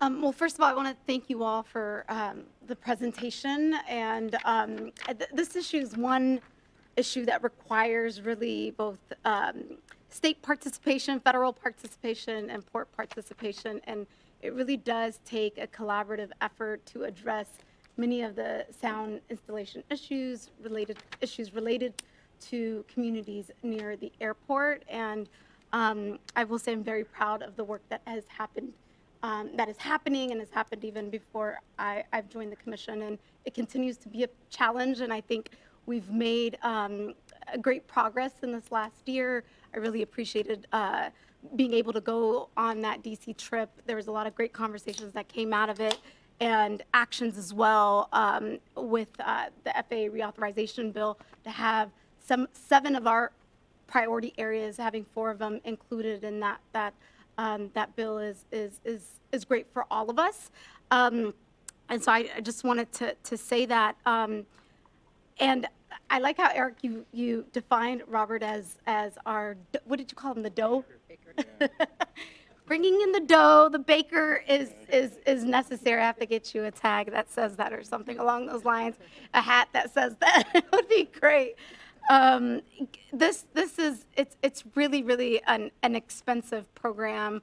I know that I appreciated Commissioner Cho's question on what's the exact dollar amount that we're voting on today. That was a great question. I was going to ask a similar sort of question too. And even out of the $30 million that $300 million in that we've allocated to this program, it would be helpful to have, like, how much of that money have we spent since 1985? What is left? How much of it are we looking for additional grants? Robert, I don't know if you... Yeah, well, what's on this cash flow on this slide that was presented earlier? That 13 point... Is your mic on? Can you hear me now? Yeah. Okay. What's on the slide is since 2020, which is the 13.8. And I'd have to get back to you with the history going back to 1985. We can certainly follow up. But your question was regarding... Yeah, that's helpful. Yeah. It would be helpful because, and this is the other thing, on page 11, you guys mentioned that there are folks who opt out of this program.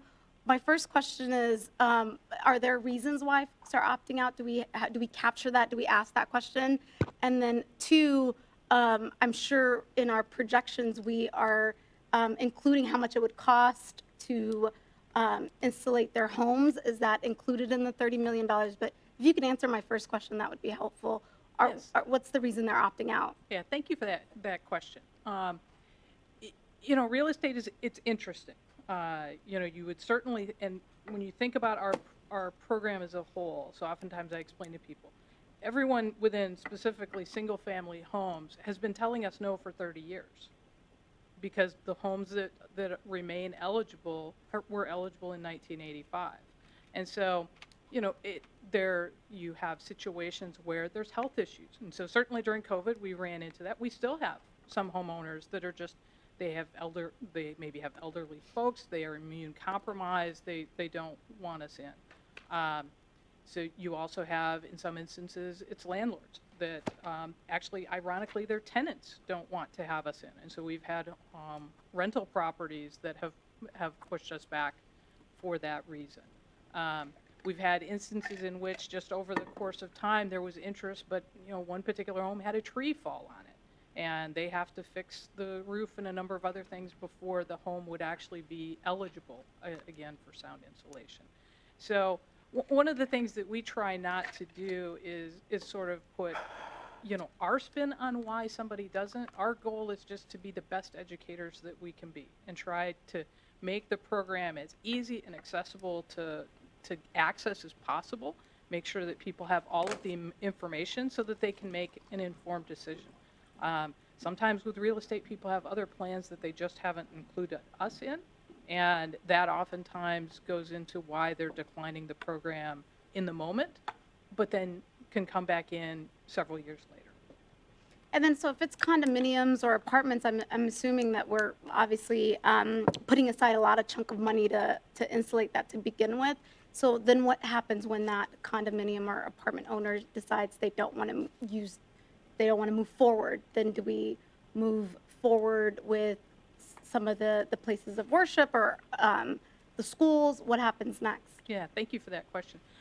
In all honesty, that was really from our standpoint, from a planning standpoint, the benefit of the acceleration is you've given us the access to the funds to be able to do it. So whoever wants to participate, you've essentially, we can go for it. We don't have to prioritize. So that's why you see both single family and condominiums and places of worship. So it's really just as we're able to get individuals and entities to apply, we get them acoustically tested, we get documents in order, and then we proceed to the design. So it's not that, so funding is certainly not an issue why anyone is maybe on the back burner, if that's your question. Yeah. Everything is moving forward expeditiously. So there's no internal holds that are because of funding, and that's really largely to the work of the commission and also from Robert and finance team of just not having that constraint on us.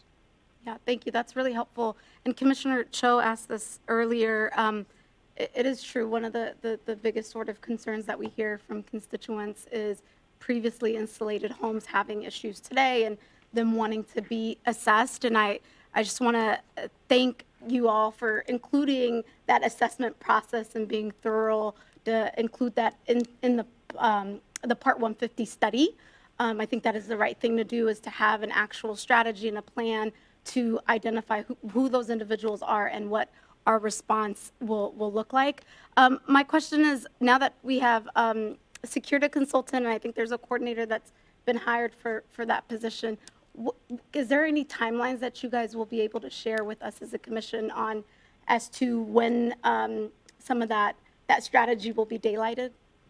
Yeah, so one of the next steps now that we have them on board is to finalize the scope for the FAA approval. And as part of that, and that's where out of this kickoff meeting, they would start working on then around the timing of different items.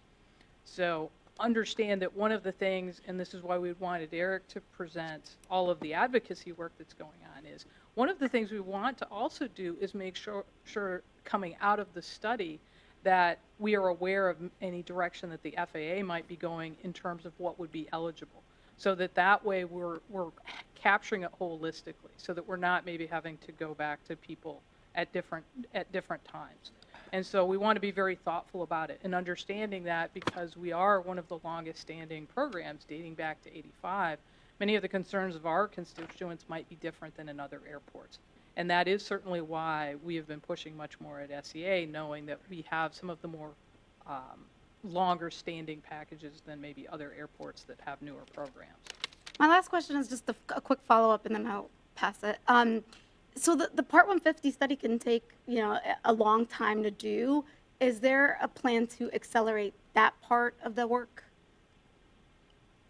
That is a difficult one to answer. So I would say it is not necessarily dependent upon the full completion of the Part 150, and certainly Sarah can answer more around the timing. But again, there's kind of the desire to make sure that we're in sync with the FAA. Sarah? Good afternoon, Sarah Cox, Aviation Environment Sustainability Director. Is your mic on? I think that mic is low. That mic is not working very well. Go ahead. I'm sorry. With respect to the schedule, a lot of the schedule will be determined by the community engagement, and as we resolve what the scoping is for that, so depending on the duration of that, it really defines the length of the Part 150 study. So it could take 4 years, it could take 4 or longer. So that is one of the elements, but we do want to make sure that we are getting all of the community feedback and we're responding to that, including that in the program. Excuse me. Sarah, I'm sorry. So you're saying it could take 4 years for us to be able to identify those who have had installation issue? Oh, no. I meant for the comprehensive part of the Part 150, as we're working through the technical elements of the DNL, other elements of the program. So there's a significant amount of community engagement that happens through each of the process. Following the kickoff meeting that we're going to have in the middle of August, we will have a better, it won't be firm, but we'll have a better idea of the timeline and some of the scope. So later, probably in September or so, we can come back with just very high level, but just to give you some idea of what to expect in that process. I appreciate that. I look forward to seeing that scope and that timeline and for us to provide feedback at that point. Thank you for the time. Great. Any other questions, Commissioner Fellman? Oh, sorry. Yeah, Commissioner, let's go with Fellman first. Sorry. I want to go back. I'll try to be brief. I'm kidding. So this 9 to 13% noise reduction is what you say you can achieve. Is there an obligation to achieve a certain amount? Was that like sort of like a goal? Yes. So what the FAA requires when you're doing a sound installation program is a 5 decibel improvement. So 9 to 13, you're Yeah. doing good. Quite a bit. Yeah, that's great. And I would assume there's concomitant GHG reduction benefits as well. What's You're, that? I'm sorry. you're going to get, you're going to save fuel in heating the house just by insulating it better, right? Yes. So one of the things that we always have to be careful of is, because it's a sound program, so we advertise that. We've never done any holistic studies around energy efficiency. However, we did have in one of our owner testimonials, he actually did his own tracking, and so you could read the article, and he did find that not only was it quieter and he could go back to sleep at 4 a.m., but his energy bills had gone down. And we do hear that consistently from owners that the home feels warmer, that it's more energy efficient. We just don't advocate the program that way because that's not how it's been studied, so we can't make a claim. But it could open up another source of grant funding. If we did start measuring that as well, you can't get the package to save energy, but if getting the package saves energy, then, at City Light or PSE, they'll give you money, right? They'll give you rebates on your windows just because you're heating your home more efficiently. Yeah, potentially. I'm not fully aware of their programs, but certainly. Well, Mr. Pillsbury, you can maybe look at it. You might remember. Well, anyway, I think if you're going in there to measure noise, having some ability to measure heat would be kind of an interesting thing just to document, if that's not too Phil, you might burdensome. remember we investigated early on, maybe like 5-6 years ago, King County was doing a concurrent program for insulation, for making more energy efficient homes. We weren't able to align the programs directly because of the complexity of the two, but King County is doing that program in the same areas, I believe.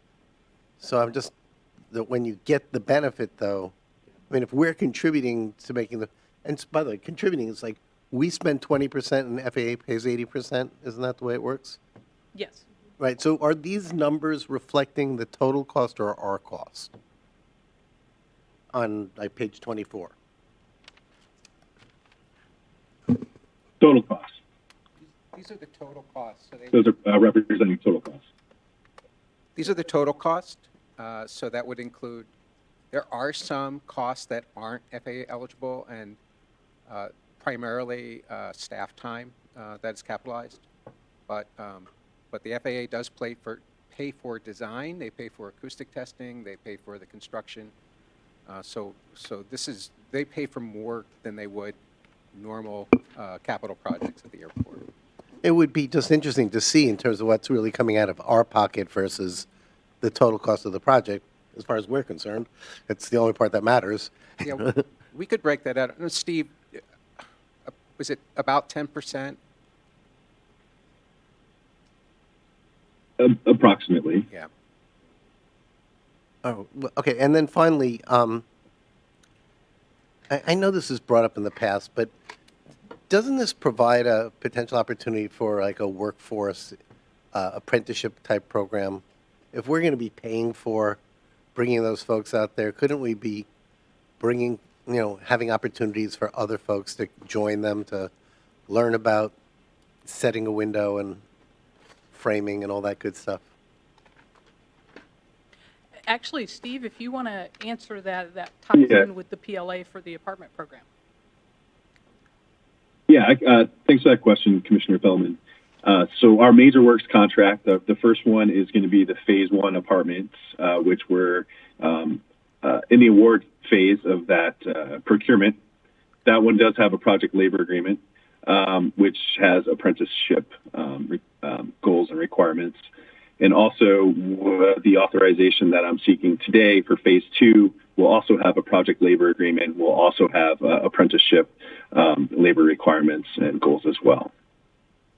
So yes, the program does support the apprenticeship. So we get a twofer out of it. That's great. And finally, do you have a ballpark estimate in terms of how far are we in that whole, picture of all the eligible homes? How many have we done versus are in front of us? Yeah, so we've done well in excess of 9,400, and we have only 63 that haven't applied to the program. We've done 9,400. We have 63 left. So that haven't applied, and then we have 77 that have. So we're basically within about 50, 60 homes of. After having done over 9,400. So we're at the finish line. Thank you so much. Thank you, Commissioner Feldman. Commissioner Hasegawa. Thank you. Well, this is exciting. A couple questions. On page 11, it notes that 14 out of 18 eligible apartment complexes applied and 2 declined to participate in testing. Why do they decline to participate in testing? Yeah, thank you for that question, Commissioner Hasegawa. So one of the properties was also that I had noted is in the ATZ, and they declined both to be tested. They weren't interested in sound insulation or in voluntary acquisition. The other property is a care facility, and they, after hearing what we had to say, they weren't interested. It could well be that they didn't want to disturb their residents for acoustic testing. But again, that kind of fell into a little bit with, as I was explaining to Commissioner Mohammed. Personally, I think everyone should apply. Everyone would want to participate, but they don't. And so really what we just try to do is make the program as accessible as possible, and that everyone has easy access to the information to make an informed decision. So when you say that those 2 declined, that accounts for some of the 4 that didn't apply? No, and then there's 4 okay. that Why? How come those 4 didn't apply? Again, it's a hypothesis. Right. And so things that we do, we try to make sure that we're getting to the right people. These are LLCs. Some of them are multi-member LLCs. And so there's a fair amount of research that we do to make sure that we get to them. I will say that when we look at the 4 that haven't applied on the map, they are right at the edge of our noise remedy boundary, and I think they are likely not hearing complaints from their residents. With apartment owners, they don't live in the properties, and so if they aren't hearing complaints, they're less likely to be interested. And then for the places of worship, it said 7 places of worship were eligible, 5 out of 7 applied, and then as I'm reading it, we're on slide 12. That of those 5 that applied, that 4 tested eligible. So what was the threshold for eligibility at the initial screening versus once they were tested? Yeah, so thank you for that. So for all structures, whether it's an apartment, a place of worship, or a resident, it's the same. They have to test at or above a 45 decibel to be eligible for sound insulation. And so one of the 5 tested above that threshold, and so they were not eligible. We have similar situations. We had one of the apartments that didn't test eligible, and we do have single-family homes that don't always test eligible that are in the boundary as well. So it's not sufficient to exist within the DNL boundary. You also have to do a subsequent decibel testing specific to your location and pass that test. That is correct. That is correct. Okay. That's helpful for me to understand this process, I think, in just a little bit more more detail. And Commissioner, just to be clear, that's those are federal guidelines, and it's eligibility for the federal funding portion. Okay. So wouldn't apply to other funds potentially. Okay. I'm going to switch gears, though it still lends itself towards accessibility. I'm looking for my page here. My colleagues know what's coming. Hold on.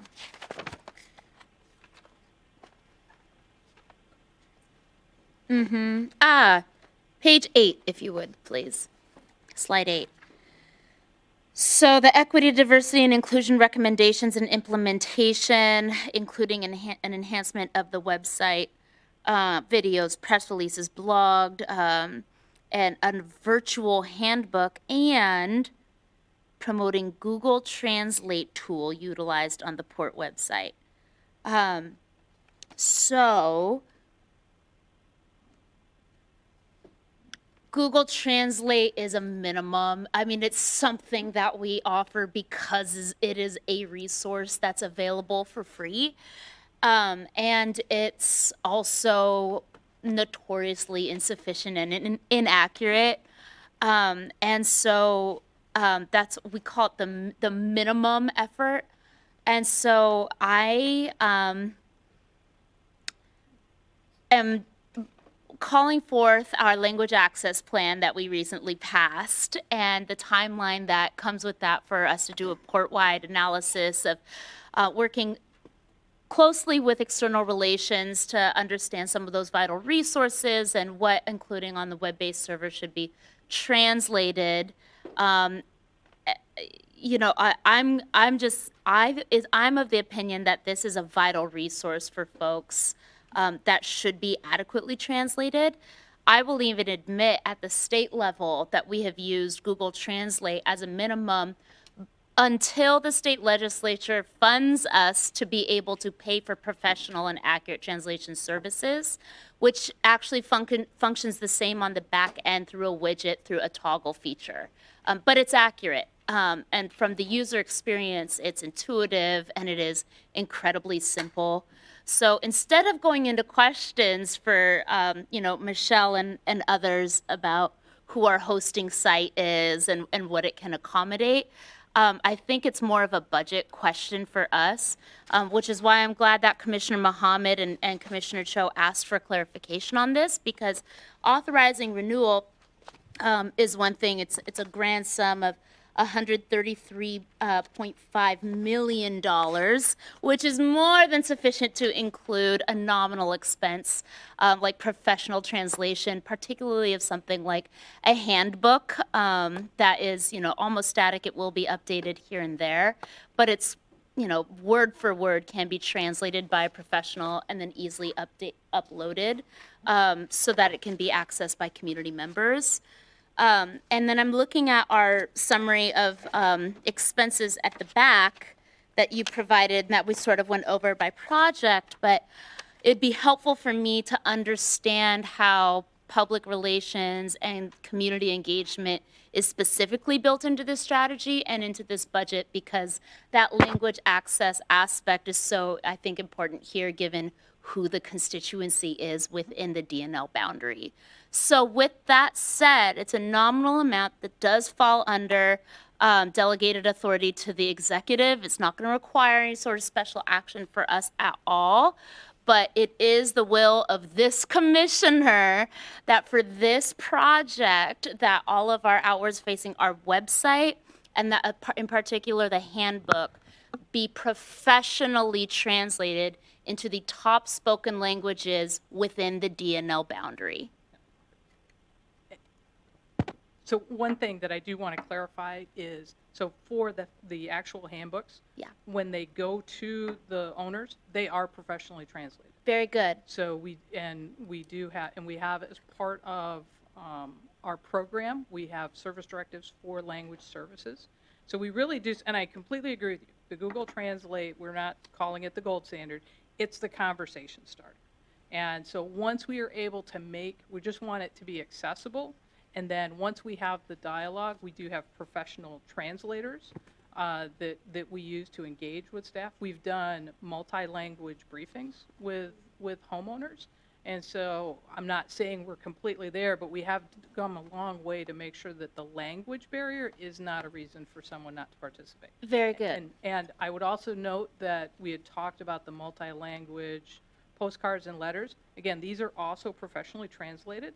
So it's not a Word document that we run through. We actually have it go to specific language consultants. They do the translation.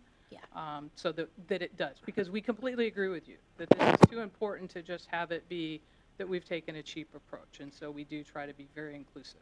Right, thank you, and I appreciate that. And given that the primary audience for this web page in particular is for potential, eligible community members or entities, I think it's prudent that that port staff take note that it should be a particular point of inquiry when conducting that assessment for our language access plan, and coming back to make sure that this is part of their recommendation when they're ready to report on those findings. So, Commissioner, I just wanted to add really quickly, this is perfect timing. Office of Equity and External Relations have been working on the initial areas of focus for the implementation of the language access plan order, and actually specifically identifying which departments and divisions we should start with. Great. So thank you. We will make sure this is one of the programs that's on our list. I love this team. I really do. Okay, and then I think that's actually it for my line of questioning. Thank you. Awesome, President thank Cho. you. And I second Commissioner Hasegawa's sentiments around the language access. So now you have to do it. I'm just kidding. I think that's it for questions. Hearing no further questions, is there a motion and a second?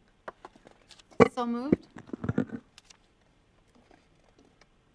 Second. Excellent. A motion was made and seconded. Clerk Hart, please call the roll for the vote. I'm sorry, I wasn't looking. Was that Commissioner? Thank you, Commissioner Mohammed. Appreciate that. Beginning with Commissioner Velleman. Aye. Thank you, Commissioner Hasegawa. Aye. Thank you, Commissioner Mohammed. Aye. Thank you, and Commissioner Cho. Aye. Thank you. 4 ayes, 0 nays for this item. Awesome. The motion passes. Thank you so much for the presentation and great work on the project. This is underappreciated but very important stuff. Thank you. Thank you. Thank you, Commissioners. Thank you. All right, we are moving along on to item 11, presentation and staff reports. Clerk Hart, please read the next item into the record. Executive Director Metric will then introduce it. Thank you. This is agenda item 11A, Friends of Waterfront Seattle and City of Seattle Waterfront Briefing. Commissioners, the Seattle Central Waterfront is undergoing a major transformation. These investments will result in an incredible new set of amenities for local residents and visitors. The Port is engaging with Friends of the Waterfront and Waterfront Seattle to ensure that we're working collaboratively to reduce impacts on our operations and to collaborate on and enhance some of our shared interests. To talk about this exciting work, we're honored to have with us the leadership of both organizations with us today. And so we have Joy Shigaki with the President and CEO Friends of the Waterfront, and Angela Brady from the Director of the Office of the Waterfront and Civic Projects. So, welcome. Thank you. So, Excellent. Angela, we'll start with you, I guess. Yeah, great. So I'm Angie Brady. I'm the Director of the Office of the Waterfront. I work for the City of Seattle. Been working on the waterfront for about 12 years now. Really happy to be here. Thanks for having us. So I'll just dive in. I'm going to do I have a lot of slides. I have a short amount of time to speak to them. So I'm just going to give you a quick overview of the progress we've made to date, a little bit about the history, a lot about the progress, and then hand it off to Joy, and she's going to cover all of the amazing work that Friends of Waterfront Seattle does in terms of the programming, operations, maintenance, and of course, fundraising for the program. Before we dive in, I want to take just a moment to acknowledge the Port for your role in supporting the state's Alaskan Way Viaduct Replacement Program and the city's waterfront program for over 20 years. We've been working on this program for a very long time together, and your continued support and encouragement on this program has really helped us get to where we are today. Can we go to the next slide? Seattle waterfront has always been a hard-working waterfront centered in maritime history. This is a photo from the early 1900s showing our waterfront entirely built on wood stilts over water, with a primary focus on providing railroad access to support transportation of goods being shipped into and out of Seattle at the time. Next slide. So these are kind of fun historic slides. As we continue to evolve into a vehicle-based society, we started to see more roads and freeways being built. In the early 1950s, the state began construction of the Alaskan Way Viaduct, SR 99, and that viaduct stood for approximately 70 years. Next slide. And as we all know the story, the old viaduct has now been replaced by a new SR 99 tunnel, which opened in February of 2019. Part of which the port helped to fund. Thank you very much.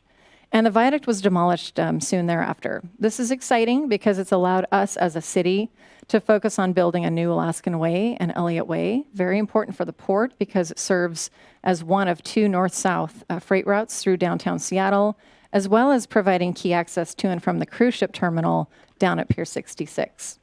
The removal of the viaduct also allows us this huge opportunity to build a new 20-acre waterfront park, along with enhancing key east-west connections into downtown, which ultimately allows the city to reconnect its incredible downtown to our beautiful new waterfront. Next. I'm not going to spend much time on this slide. You know the history. I will say, in 2012, after much broad community engagement, the city's council adopted a concept design and a framework plan that allowed us to move forward with our new waterfront program.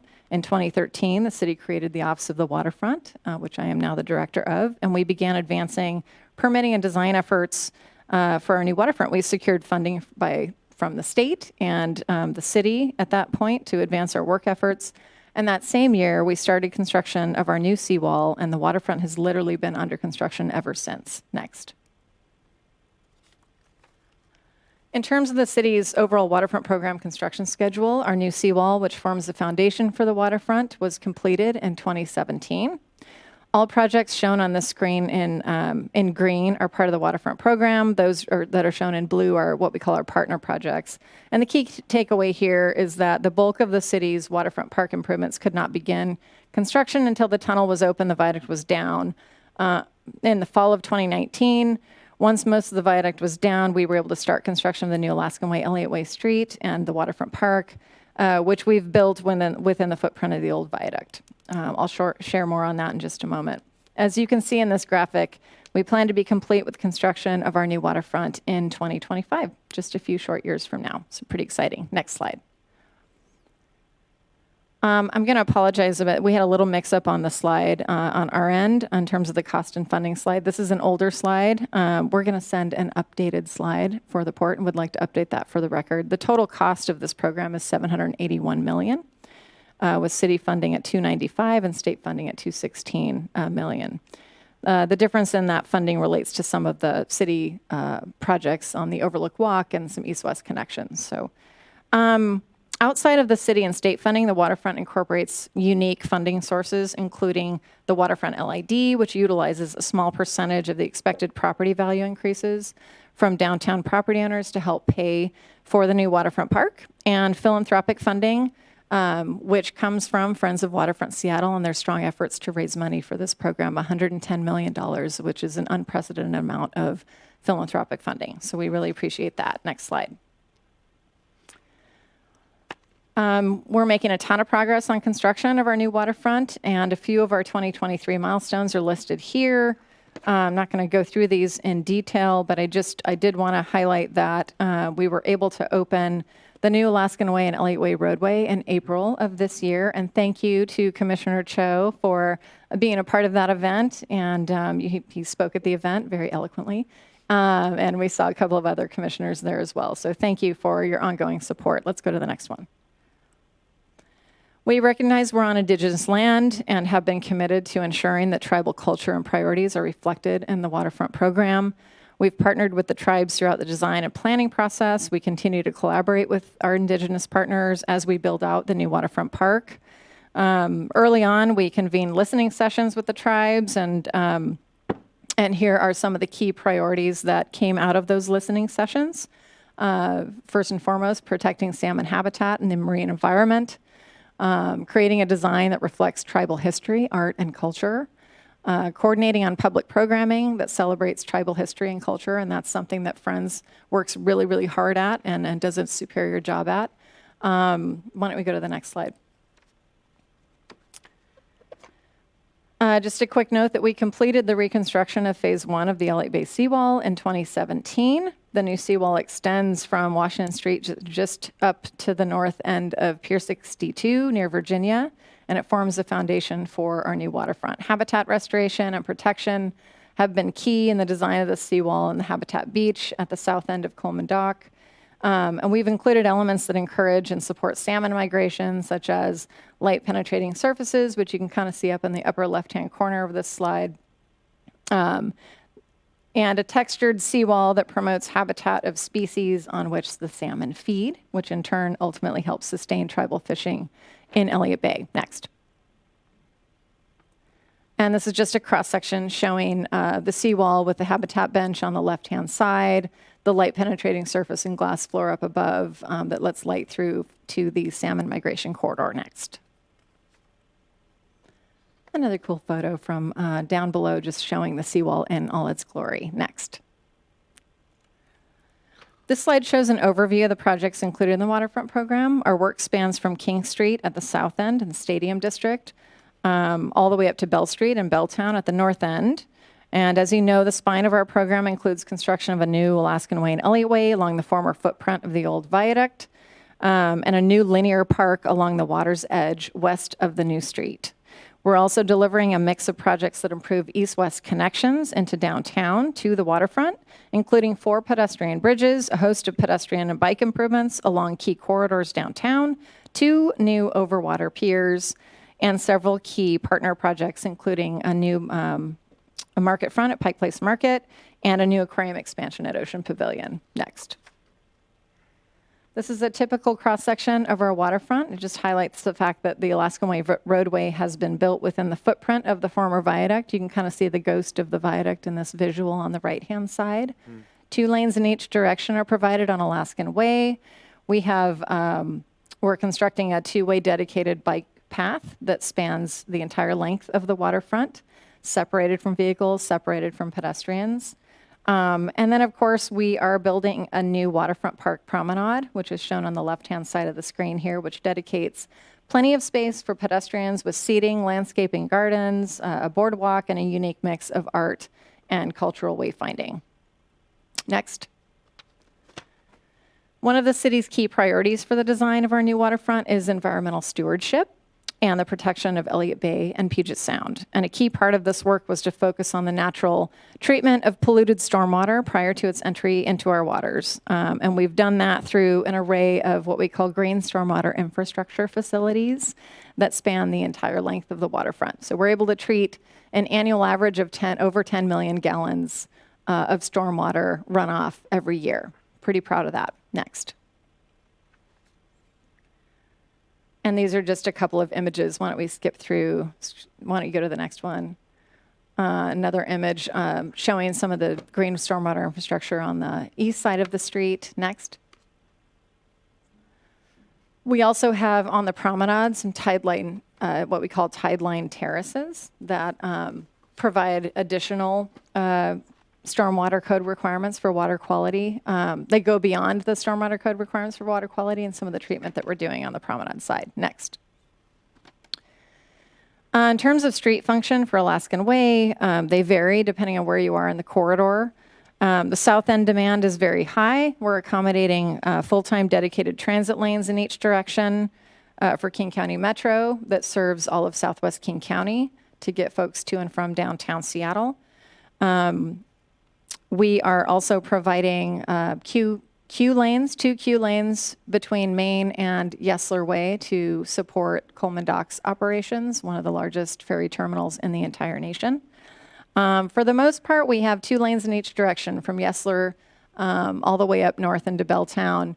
And I might just point out one key component of the new street is a new connection work that is going to be under construction here in the next couple of months in October, that takes you from the new Alaskan Way back down to the old Alaskan Way. And you can see that represented on the right-hand side of this graphic with that red arrow. That connection was really important to the port and other stakeholders as it provides access to Pier 66 and all of the port's facilities up north there. Next.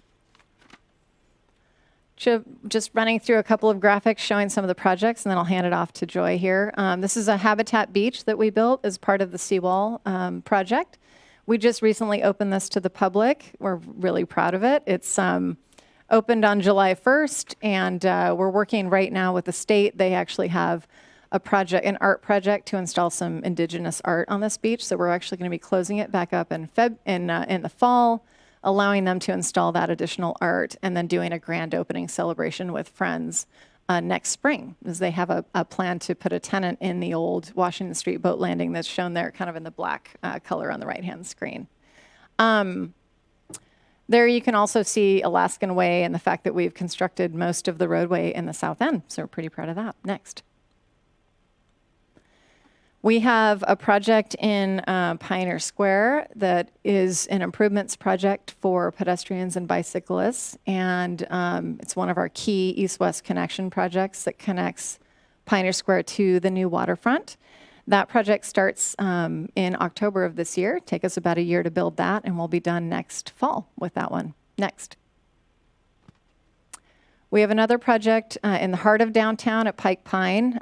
These are streetscape and bicycle improvements that are under construction right now to reconnect the waterfront to our downtown up to Capitol Hill. 22 blocks of improvements. We started construction in February. We'll be done sometime next spring. Next.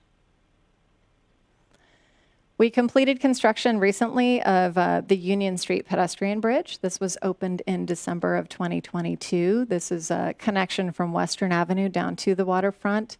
We have a lot of hills in Seattle. It's difficult for people to traverse to and from the waterfront and into downtown. So we have this pedestrian bridge with a new elevator. It provides accessibility to those who struggle with those hills. Next. Here's another pedestrian bridge that is currently under construction at Marion Street. This is a key connection between First Avenue downtown and the new Coleman Dock facility. We've done a lot of work with Washington State Ferries in coordination with them to get this built. We plan to open Marion Street Ped Bridge in September of this year, and hope to have a big celebration with Washington State Ferries to celebrate the terminal and the bridge opening as well. And then we plan to remove the temporary bridge that's in place down on Columbia. Next. And just a view of the future park promenade from the Marion Street pedestrian bridge. It's going to be a beautiful space. Next. We're under construction right now with a new Pier 58. This is a pier that is located between the Great Wheel, Pier 57 at Miners Landing, and the aquarium. This project started in fall of last year, 2022, and we plan to be complete with this in early 25. So this will include a children's playground, some grassy areas, nice wide open flexible spaces for Friends of Seattle to program plenty of fun activities on the pier. Next. One of our crown jewels of the overall waterfront is called the Overlook Walk. This is a pedestrian bridge structure that extends from Pike Place Market, spans up and over the new roadway of Alaskan Way and down to the waterfront. This is a project we are building in partnership with our friends over at the Seattle Aquarium. You guys are well familiar with this project, I'm certain. So both projects, both the aquarium and the Overlook Walk, have been under construction for several years now, and we're looking at probably another year of construction for both of those. Really excited about this project. Next.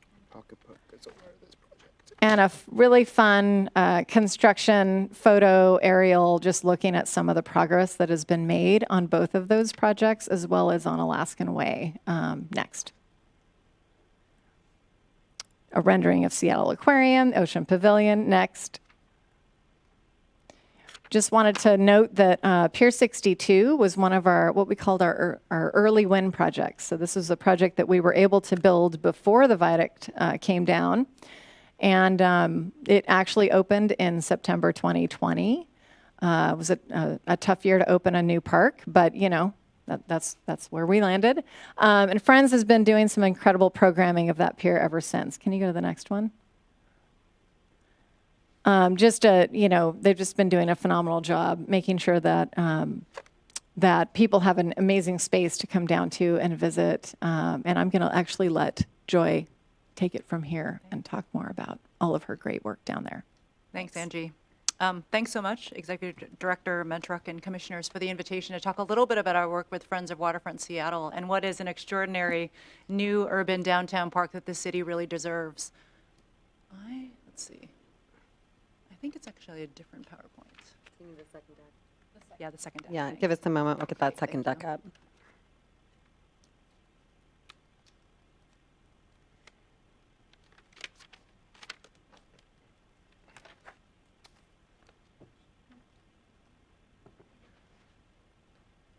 Great, thanks. Thank you, Aubrey. Waterfront Park will be our new front porch for Seattle and the world, and I think this is kind of an apt moment. There have been a lot of efforts for downtown parks, and sometimes it actually takes perhaps an earthquake and a lot of perseverance and vision for this to take place. So as the nonprofit partner to the City of Seattle, we are really thrilled to what it means to build an extraordinary place, but then what it means to actually program it, create belonging and safety in it, to create a real sense of joy in a park, in a downtown park that's meant for everyone in a public space, and then to steward it in perpetuity, which is really our role. Next slide, please. So as a reminder, we're on the land of the Coast Salish people and the Coast Salish waterfront.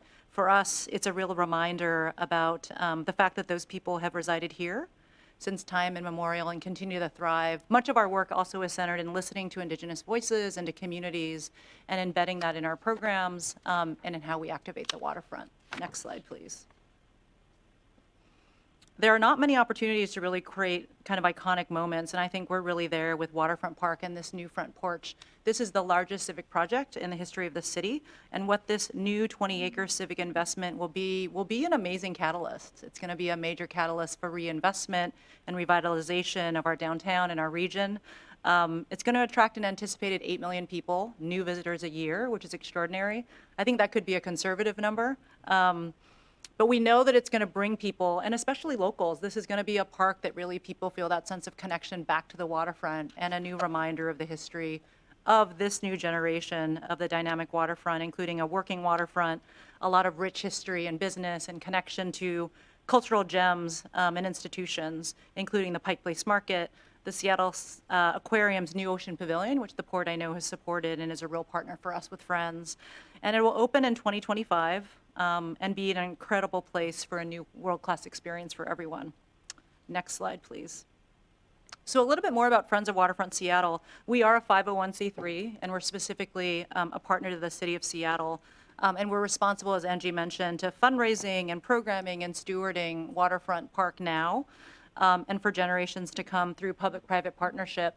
And it's just to remind us that we need government to bring these massive projects to scale, but you also need the nimbleness and the ability for nonprofits to bring in philanthropic support, business support, corporate partnerships to be able to help sustain and maintain some of this incredible work. So we're in the middle of leading a comprehensive $200 million capital campaign, of which that is contributing to construction and programming and community engagement, long-time advocacy, public safety, operations, and fundraising. But we do that through partnership, and fundamentally that is our work. We're a lean nonprofit of basically 33 full-time staff and seasonal staff that have really brought our programming work to a whole new scale, and I think also then energy down on the waterfront. That's been really important to placemaking.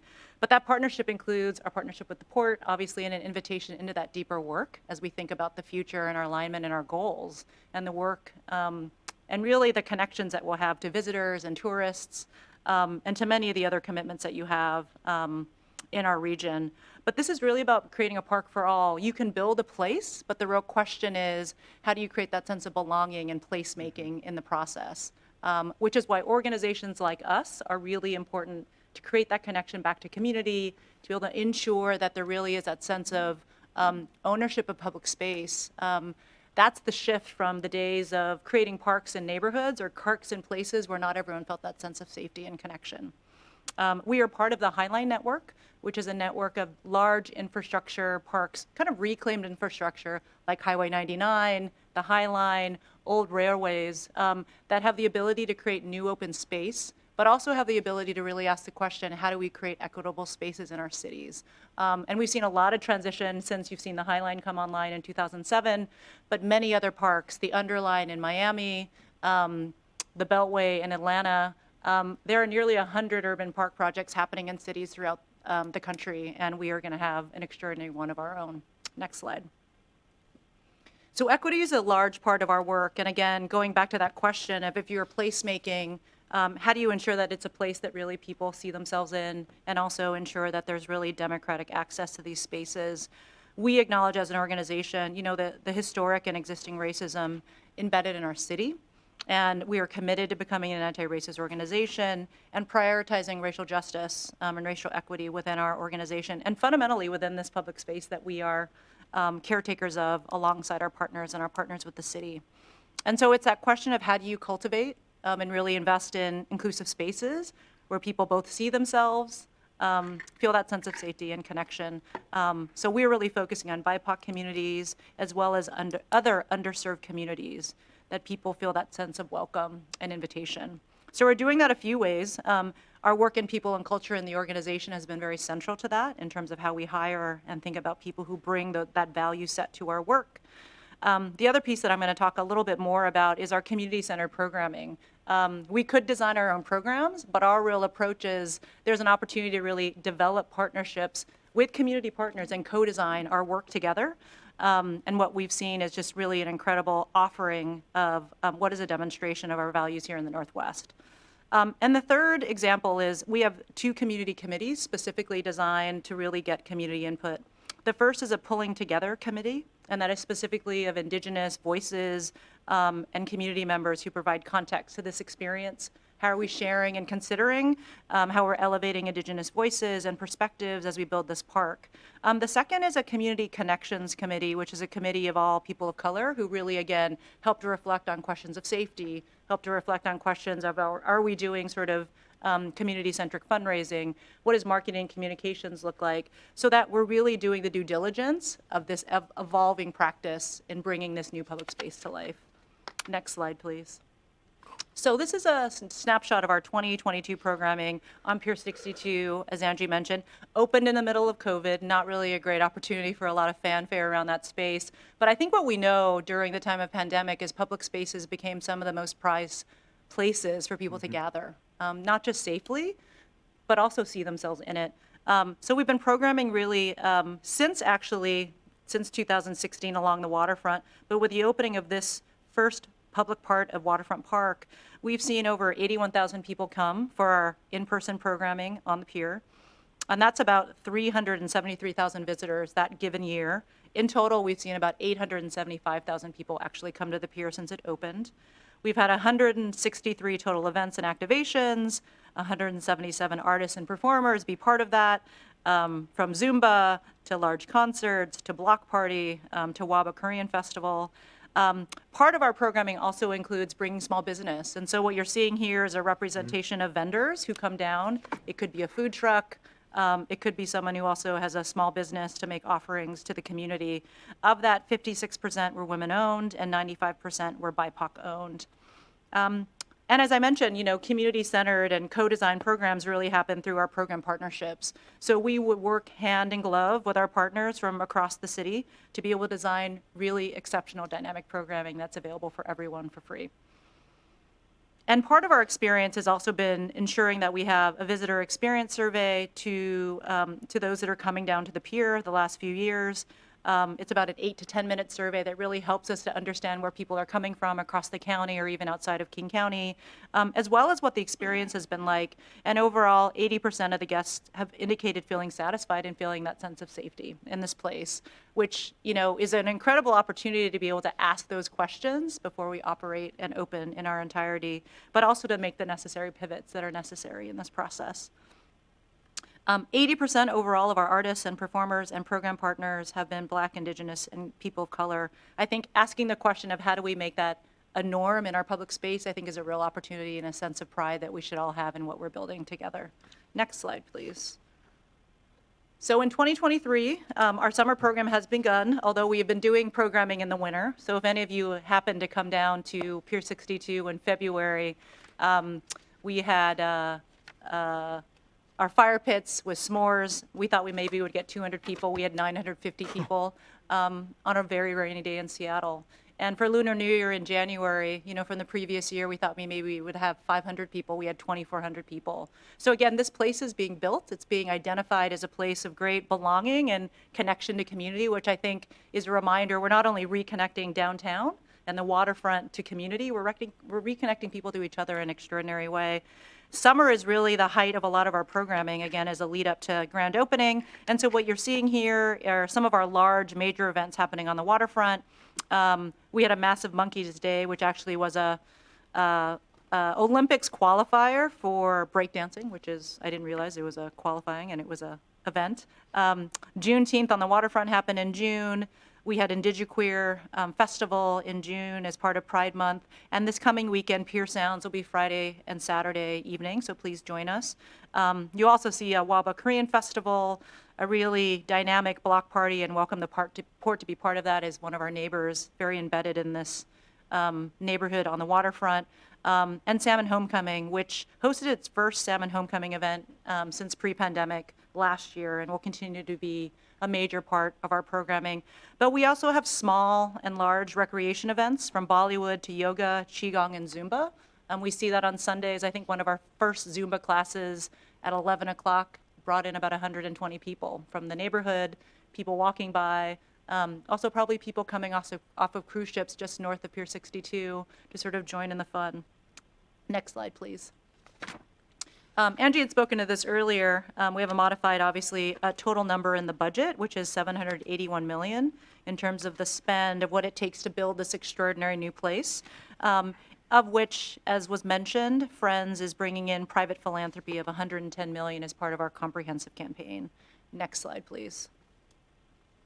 But part of the work of Friends in this comprehensive campaign has been a contribution to construction, but it also has been to invest in our ongoing work of programming, operations, public safety, and what it really takes to bring a nonprofit from the ground to be ensuring that this complex new urban park becomes a place that's well managed, well cared for, and really connected back into community in a meaningful way. So we've raised $108 million to date, and we are looking to close the gap of $90 million between now and the end of 2025. Next slide, please. So we know there's going to be a massive economic impact. This is actually shared with the city of Seattle in terms of the one-time construction impact from this long-term project of looking at $1.1 billion in overall impact, nearly 6,200 full-time jobs, $376 million in wages, and significant local taxes of $30 million.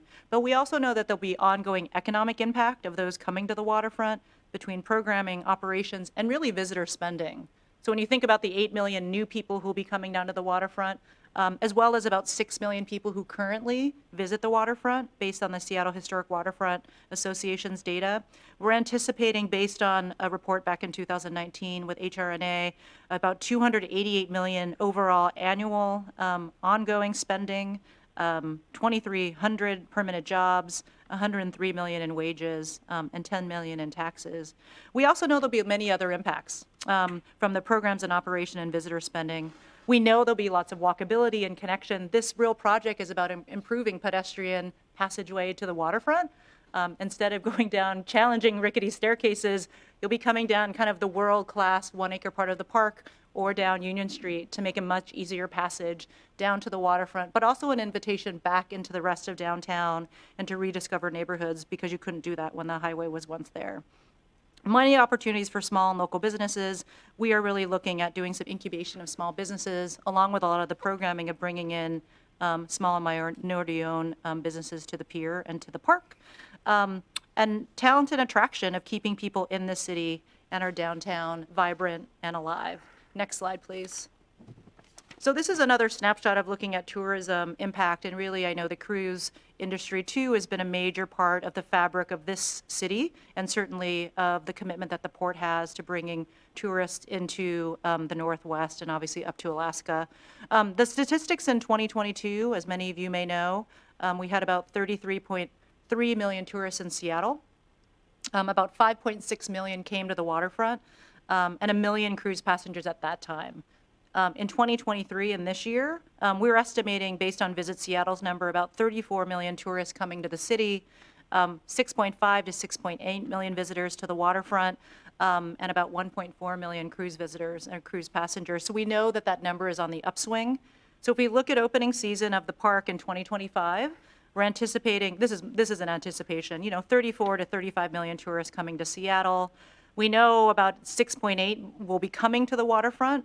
But what we anticipate is this 8 million new annual visitors coming to Waterfront Park, and that is locals coming to have experience down on the waterfront and to downtown, as well as the number of tourists locally, nationally, internationally, who will want to come and really have an extraordinary experience, along with the 1.4 million cruise passengers. So we expect another 15 million people in total when Waterfront Park opens in 2025, which is an extraordinary opportunity for us to really showcase our city and bring the best forward. Next slide. Public safety has been a real important aspect to our work. We're solving for a lot of issues that COVID has impacted in many of our cities, but the real question is how do we do it in a humane and a really integrated way? We've been piloting an integrated public safety approach on Pier 62 for the last few years. It's been holistic and humane, in part because what we know is policing people in public space is not the way you address public safety. We, as Friends, have had a partnership with Evergreen Treatment Services REACH program with outreach workers who engage with people who are unhoused, who are in need of support and services, and are able to make that point of connection when there's a need. The second layer, our operations team for Friends. We are the customer-facing face on the pier in green shirts to provide directions and help where needed. We recently walked into a really important partnership with Seattle Center, which I'll talk about in a minute, and their emergency service officers who are able to enforce the park rules, remind you you're not able to smoke on the pier and a few other things. Again, very customer facing. They've been doing that work in Seattle Center for many, many decades and are an incredible asset in our city. And then the last layer of that is calling Seattle Police Department when there's a situation where the public is unsafe. But we've made investments to date, about $2.5 million for public safety, as the nonprofit, recognizing how important it is to make sure that people feel safe in this public space. And then we'll spend another $650,000 this year. Part of our partnership with the Seattle Center was an additional $4 million in public dollars being matched by the city's Metropolitan Park District. And that was a critical part of our partnership with the city and with Seattle Center to ensure that everyone in the park has an incredible experience. Next slide. So if you haven't been down to the waterfront, though many of you I'm sure are walking through it and around it, Seattle Center officially took lead on public safety and maintenance as of July 1st, and bringing their incredible expertise of urban public space management that really align with our goals as Waterfront Park Seattle of safety and welcoming and a sense of real inclusion for everyone in this new public space. So I wanted to say thank you again for your time, allowing us to be here and talk a little bit about what is coming up in our city, and really the opportunity to continue to align with much of the work of the port and our values and goals. Thank you. Excellent. Thank you so much for that presentation to both of you. I'll open it up for my colleagues to ask any questions or provide any thoughts. Commissioner Mohammed. Thank you for the presentation. That was really informative. I'm sorry I had to step out for a second for a call. But I did want to just express gratitude, especially being a port that is focused on economic development, tourism, sustainability, environmental sustainability. It's really great hearing the projects that you all are working on and how collaborative your approach is and the sensitivity even around the tribes that was really helpful to hear today. And so just want to express my gratitude there. I had one question regarding the budgeting. You guys outlined that there's funding that you receive from the city, state. Are there federal dollars that you guys are seeking? I'm kind of thinking about the federal infrastructure bill. I know the port, we're seeking a lot of those dollars, and I'm thinking of opportunities for partnership and collaboration and what your strategy is around that. I can answer that question. We have 0 federal dollars in the waterfront program, and we are considered fully funded at this point. You guys, I'm sure you know this well. Once you've started construction of a major project or any mega project, federal funds are hard to come by. You can't really use federal funding once you've started construction. So we are not looking for federal funding moving forward at this point. That's a great thing. Yeah, it's tough to come by. Yeah, it's very rare to hear. Well, anyways, thank you both for the presentation. It was very informative. Thank you. Any others? Commissioner Feldman? Thank you both. It's, every time I see the presentation, it gets more and more exciting to see how it's maturing along the way. Without sounding too provincial, though, our former port commissioner, Paul Schell, and mayor, really had a jump on all of us. We developed the north side of this waterfront well beforehand. And we're committed to, having some, connectivity between these two projects. I just would think that in these presentations to show how the entire length of this place has been revitalized is really, it's like strengthens, the partnership strengthens the overall accomplishment. And we're obviously struggling a little bit with the bike path by the cruise terminal, but the railroad tracks along George Benson, all those tracks. I mean, I just can't believe those things still exist. Right of ways like that you don't come by too often. But I don't know. It's obviously not your project, but the port is here to be a partner on the waterfront, and I just think we could be embraced a little bit as part of this process. Not that we can take it. I can't take any credit for it. We embrace you. Careful what you ask for, Fred. No, I'm honestly, the transformation is throughout. Yeah. Yeah. But I just would see when these maps, you're making these maps, you can. You're asking to extend our. Well, the World the Trade maps that Center, we're showing up to the north. Pier 66, the harbor. You basically stop at Bell Harbor. Virginia. Yeah. Anyway, honestly, I think it only strengthens all this great stuff that you're doing. And that was just my point. And it's very brilliant to be a partner in such a fantastic thing. And we're working now to try to help interpret some of this stuff through the signage work that's going on. And Yeah. I've got some propellers if looking for a place to go. I understand. I know you're passionate for propellers. No, but anyway, I am delighted to see this work continue to mature, and Yeah. we're all part of the waterfront, and I just No, thought, absolutely. It's, I think for us, and I really appreciate the point, we have a pretty heavy lift to keep with fundraising, right? And I think it's also trying to educate the public after 12 years of construction, what is this final sort of icing on the cake, as it were, after all of this work, and really trying to raise the awareness about a project that has been a long time coming. And so appreciate wanting to also give a larger context of who else is connected down here. Absolutely. Yeah. Yeah. I do see the sculpture garden is basically anchors the north end. It does. Which is another. In fact, it's in. Bless you. Excuse me. The switchback coming down to the aquarium from the Pike Place Market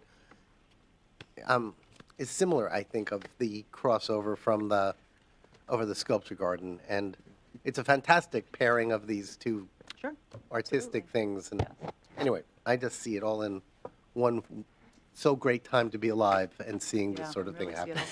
Thank you. Yeah, thank you. Thank you. Excellent. Commissioner Hasegawa. I just wanted to take the opportunity to express my enthusiasm for the progress of this work. It's really amazing. Some, 8 years ago, serving as president of Seattle JACL at the time, and a group called G3 Associates was doing stakeholdering and initial visioning for this project.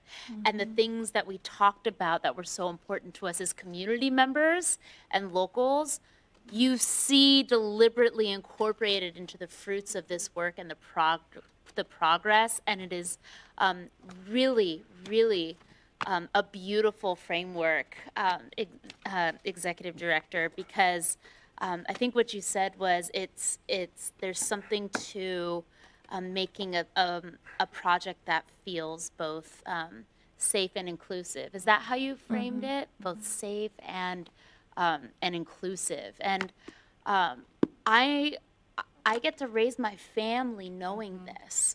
And as much as, somebody who was from Seattle and loved the drive on the viaduct every single day, you see that that convergence of different events to bring us to this, which is such a tremendous public benefit. And yeah, my favorite aspect is the Pike Place overpass to the brand new aquarium that I had the opportunity to tour, which features a Shark Tank Oculus in the entryway as people are buying their tickets.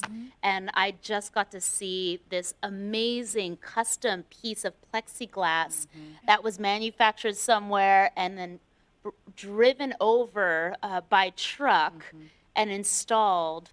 And I got to see it as soon as it was installed. I mean, it's just incredible.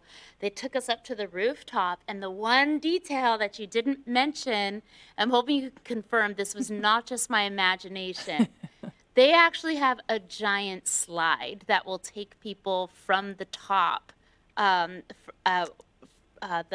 plaza there on top of the aquarium down to the street on the I hope right-hand they side. don't. There are sets of stairs that take people down. There are stairs. We have a couple of slides on the Overlook Walk. right. On the very top of the Overlook Walk, we have a children's kind of play I was area going that to will have take a you whole down line on a of slide. questioning around controls around a giant slide. No. Because they said that's where the slide is. And I thought, Oh my gosh! Yeah, whoa. that was a joke. I And am certain of it. Yeah. No, we don't have a slide. Considered a giant slide. Okay, I'm done. But I will say it's just so exciting, and to see in the presentation where it started to where it is now, and to get a preview for the public about what it's going to look like. I'm so excited for how this is going to present to a global audience when the World Cup comes here. Yeah. And just we are so ready to put Seattle back on the map. And just to quote you again, Executive Director, this is really a waterfront that Seattle deserves. So I'm excited about this. Thank you so much for the presentation. Thank you. Thank you, Commissioner Hasegawa. Let me just echo those sentiments real quickly and just express how excited I am about all this. I don't think I've ever been so excited about the waterfront. This is a generational transformation. It's something that is not just going to make a huge difference for our constituents, but also will make a difference for how we are perceived as a region. And as you all know, the pandemic was very tough for us as a region. I think it's very serendipitous that all this stuff will come to completion just as we are coming out of this pandemic and getting back to full swing, as you mentioned. And as we know, we're having record cruise seasons, summer after summer. We'll see how long we can hold that up, but the reality is that the more positive of a impression that we give to those who visit us, the more likelihood more people will come, and the more likelihood people will come back. And as an economic development agency, that's what we like to see, right? I think people can underestimate how much economic activity this generates. You had some numbers towards the end of your presentation, but also just the cruise industry in general having so many, what was it, 1.4 million passengers a summer. All the small businesses that feed into those operations, whether it's the food, the supplies that go on those vessels, right? All the money that's spent in and around the community when people fly in to take those cruises the day before, days after to stick around. And so I'm very, very excited, and I cannot wait for it all to come together. It might even convince me to move from the east side to Seattle. We'll see. I don't know about that. But I did have a quick question. Pier 62, right now there's the functioning Pier 62, and then there's the weird pier, the wood pier right next to it, adjacent to it. Is that? Oh, It's been demolished. It's been demolished, right? Because I saw it in the rendering, and I was like, I don't know if that's there anymore. And that was that the old 62, or what was that? Yeah, What was that? well, the pier originally was Pier 62 and 63. It was a Got it. They were double just pier conjoining. situation. Okay. Yeah, so we built the new Pier 62 and we demolished 63 just because Seismically, plenty or of whatever. space. Okay, and so that's not planning to be replaced. We're not planning to rebuild that Okay. pier. Okay, just curious. Yep. Yeah. Okay, great, awesome. Well, any other questions? Last words? Awesome.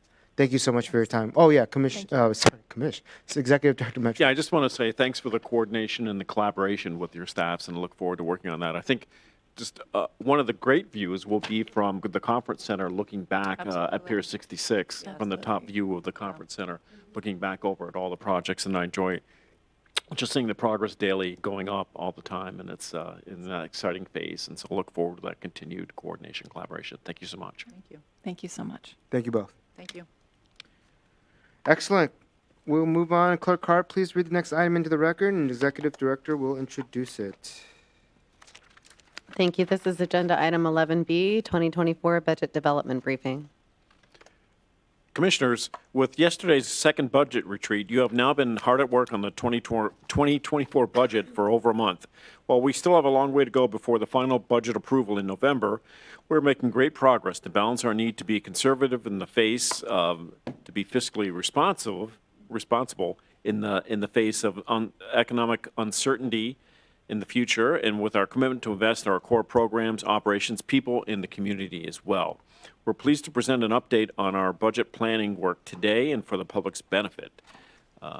I'm going to actually run through the slides here. Dan Thomas is available virtually if there's some issue here, but I thought that it was relatively short, and it's kind of a recap for the public's benefit, so I thought I would cover these slides, Commissioner. So next slide, please. So what we're going to do, we're just going to walk through the environmental scan and then look at the budgeting principles and strategies, and then finally we'll end on the 2024 budget calendar as well. Next slide, please. Of course, Commissioners, you're well aware of the things that we look both nationally, internationally, and then locally, the different elements that are out there. For us, we are tracking to a full recovery from the pandemic. President Cho was just mentioning that, coming out of that, and we are moving towards a full recovery from that. And as we know, we just sent a new record for SEA, for single people traveling through the TSA checkpoints yesterday. And we're transitioning towards that new normal and whatever it looks like in the public health scenario here. As we know, inflation has moderated, but it's well above historical average, at least for the last decade, and looking at that. And then we know that in certain sectors, economic growth is still strong, but there is the potential in other areas for shortage of workers and other things, for recessions is out there as well. As I said, we're saying shortage of workers, but there's a competitive job market. That's both for us and then for our tenants as well, looking for the workforce that we need to accomplish our work. We have, of course, you heard in the budget retreat, we have the environmental remediation liabilities that are emerging on the planning horizon out 10 years for us to think about. And as we look at our planning for the budget for the next 5-year and then 10-year period to keep in mind. And the impact of climate change. We're seeing that especially this summer, whether it can be manifested in different weather conditions. We don't know what that's going to yield for us, but there's also the focus of we don't know what that is, those climate impacts for us going forward, and that induces uncertainty as well. And then we'll continue to focus on the community and other equity issues throughout both the areas we impact in our community and the nation writ large. So it kind of gives that view of the world for environmental scan is things are trending up better than what we thought we were going to be coming out of the pandemic, but there's still uncertainty going forward. So next slide, please.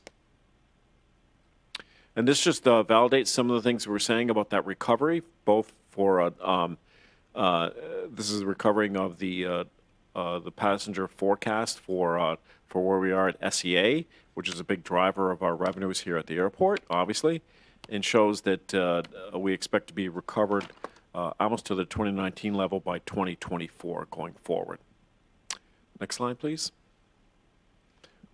Another big driver of revenue is the cruise industry, and as President Cho was also saying, is that we will set a new record for number of passengers with 289 the 289 vessel calls this year. That'll have over 1.4 million passengers coming through Seattle, and this will be setting new records in that. But also as part of this too is the using different days of the week. So we have not increased the number of berths that we've had here, which was our original plan 5 years ago, but we've done it through optimization and use of our facility. So next slide, please. So these are just the budget guiding principles that I've issued to the staff. We must take a fiscally responsible and a strategic approach to budgeting due to these uncertainties that I was talking about. We want to ensure efficient operation of our business gateways and looking at that look at ways to make them keeping them more competitive in what we're doing and just increasing the efficiency of them. We want to support equitable economic growth through a balanced approach of both our capital improvement plan and continuing investments in equity and community programs. We know that's important to you on both those efforts as well. We want to continue to invest in our employee recruitment, retention, and development because we believe that our most valuable asset is our workforce. And for us, continuing, it's now reached, you heard the other day in the budget retreat, over the last 5 years, we replaced 45% of our workforce. And so that's a turnover that various factors in that, but that's just where we are in that process. We're great. We brought on a lot of great new talent, but that'll continue to be a focus for us, investment in our workforce going forward as well. And we'll continue to make strategic investments focused on sustainability and achieving our sustainability goals moving forward into the future as well. So those are our budget guiding principles that are issued to staff, and I think they reflect a lot of your feedback that we've had in those principles early on in the first budget retreat as well before we finalize those. Next slide, please. And these are the strategies. We'll continue to incorporate a sustainable expense growth assumptions into our budgets, into our business plans. And that'll be, again, looking at ways to increase revenues, but do it in a sustainable way going forward. Carefully evaluate the need for additional FTEs for new positions. So we want to manage that growth and mitigate our recruiting backlog. You know, last year and the year before, we were reluctant to bring on a large number of new positions because we hadn't filled the positions that we had already. And we're working hard. Katie Gerard in the HR department is working hard on filling those. And matter of fact, in the weekly updates that I give, you can see we're working hard on how many vacancies we have and how many we've filled. We filled over 300 positions already at the port in 2023. Wow. We ought to incorporate in our planning continued high inflation into operating and then capital plans. Of course, we'll continue to monitor the inflation related to capital because that has impact on project costs moving forward. And then we are really looking at capital delivery. I heard some questions about capital delivery from the commissioners as well. And that includes all aspects of that, not just the funding level, but it's not just the engineering, the project management. It's having the resources in a central procurement office, in legal staff and everything to make sure we're ramping up for that large delivery of that estimated $5.2 billion in capital projects over the next 5 years to do that. And we want to make sure that we continue, looking at ways to make that a better, more efficient process.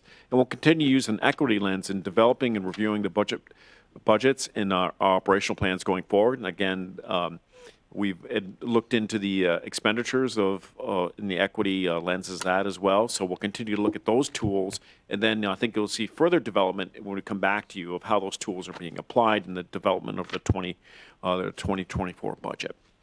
And we're going to focus on resiliency. That's one of the things as well, because we need to be thinking about not just, it's all risks and all hazards, and that's something that we did about 4 years ago before the pandemic. We started a review, a resiliency assessment, and now I've asked the staff to go back and look at the assessment as we develop the budget going in the future. So we know for the budget for 2024, we can reflect, well, how does this investment help us as regards to resiliency as well? So they'll be looking at sustainability, equity, and resiliency when we look at those investments we present to you in the 2024 budget. Next slide, please.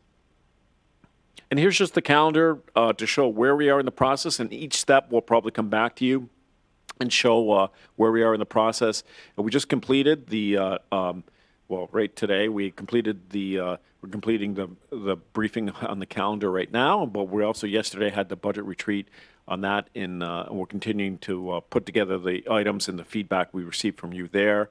You can see the other items that come back, and the next time we'll come back to you is in September with the Central Services budget and port-wide budget overview and commission briefing. But you can expect to get feedback before that on a review of other items, especially the ones that you've identified for a priority and to get feedback on. So we have an iterative process in there, which is something we know that it's important to the commissioners. And actually, next slide, please. This continues on with the calendar. You can see here, we come back to you with the tax levy on October 24th, tax levy and plan of finance with that before we come and bring back to you in November the final vote on the budget there. So lots of work ahead of us here, but we look forward to that engagement as we go forward in the process as well. So, commissioners, that's all I had on this part of the presentation. I'll be glad to answer any questions. Great. Any questions for Steve on budget? How'd you get yesterday's retreat down to 15 Yeah. presentation? Well, we got a lot more feedback, but that was appreciated the feedback, and we'll take that and actually that'll be useful. Again, I deeply appreciate the time we had yesterday, because I think these 2 budget retreats have really helped us much earlier in the process to have all the pieces we need in order to bring them forward to you with a budget that will reflect where we should be going in 2024 and beyond. Awesome. All right. If there are no further questions, thank you, Steve. That concludes our business meeting agenda for the day. Are there any closing comments at this time or motions relating to committee referrals from commissioners? Yeah, Commissioner Fellman. I just want to recognize that President Biden created a national monument today named after Emmett Till and his mother, who was massacred in 1955 in Mississippi. And there's also been many signs that were acknowledging the place of his death that have been desecrated and removed over this period of time, and that it's important that we remember these things. It was really one of the things that catalyzed the civil rights movement, and I'm very pleased that the president has taken that initiative. Thank you, Fred. Thank you, Commissioner Fellman. Anything else? Commissioner Hasegawa. Just wanted to share that this morning I had the honor of attending on behalf of the Port of Seattle a signing of the industrial lands policy by Mayor Bruce Harrell alongside Councilmember Dan Strauss and a number of stakeholders who leaned into this years-long process. It required a lot of perseverance, not only to get it over the finish line and to work on it, but it took courage to acknowledge in the first place that we need a dedicated strategy to protect our industrial lands. So I would like to specifically acknowledge the role of port staff over the years to get us through many different junctures to this finish line, as well as all of my commissioners, except for the one that was recused, for showing up to provide public testimony, to have those conversations with members of the city behind closed doors and tough negotiations, and then with stakeholders out in public. This is a tremendous win for businesses and also our community members. And it is a really important promise on behalf of the city of Seattle to our maritime industrial industry, which is, and it's estimated over $8 billion impact statewide. So congratulations to everybody on that momentous achievement. Thank you, Commissioner Hasegawa. I second those sentiments. Congratulations to the team that worked on that really, really important initiative for the port as well as the maritime industry. So with that, hearing no further comments and having no further business, if there's no objection, we are adjourned at 3:17 p.m. Thank you all.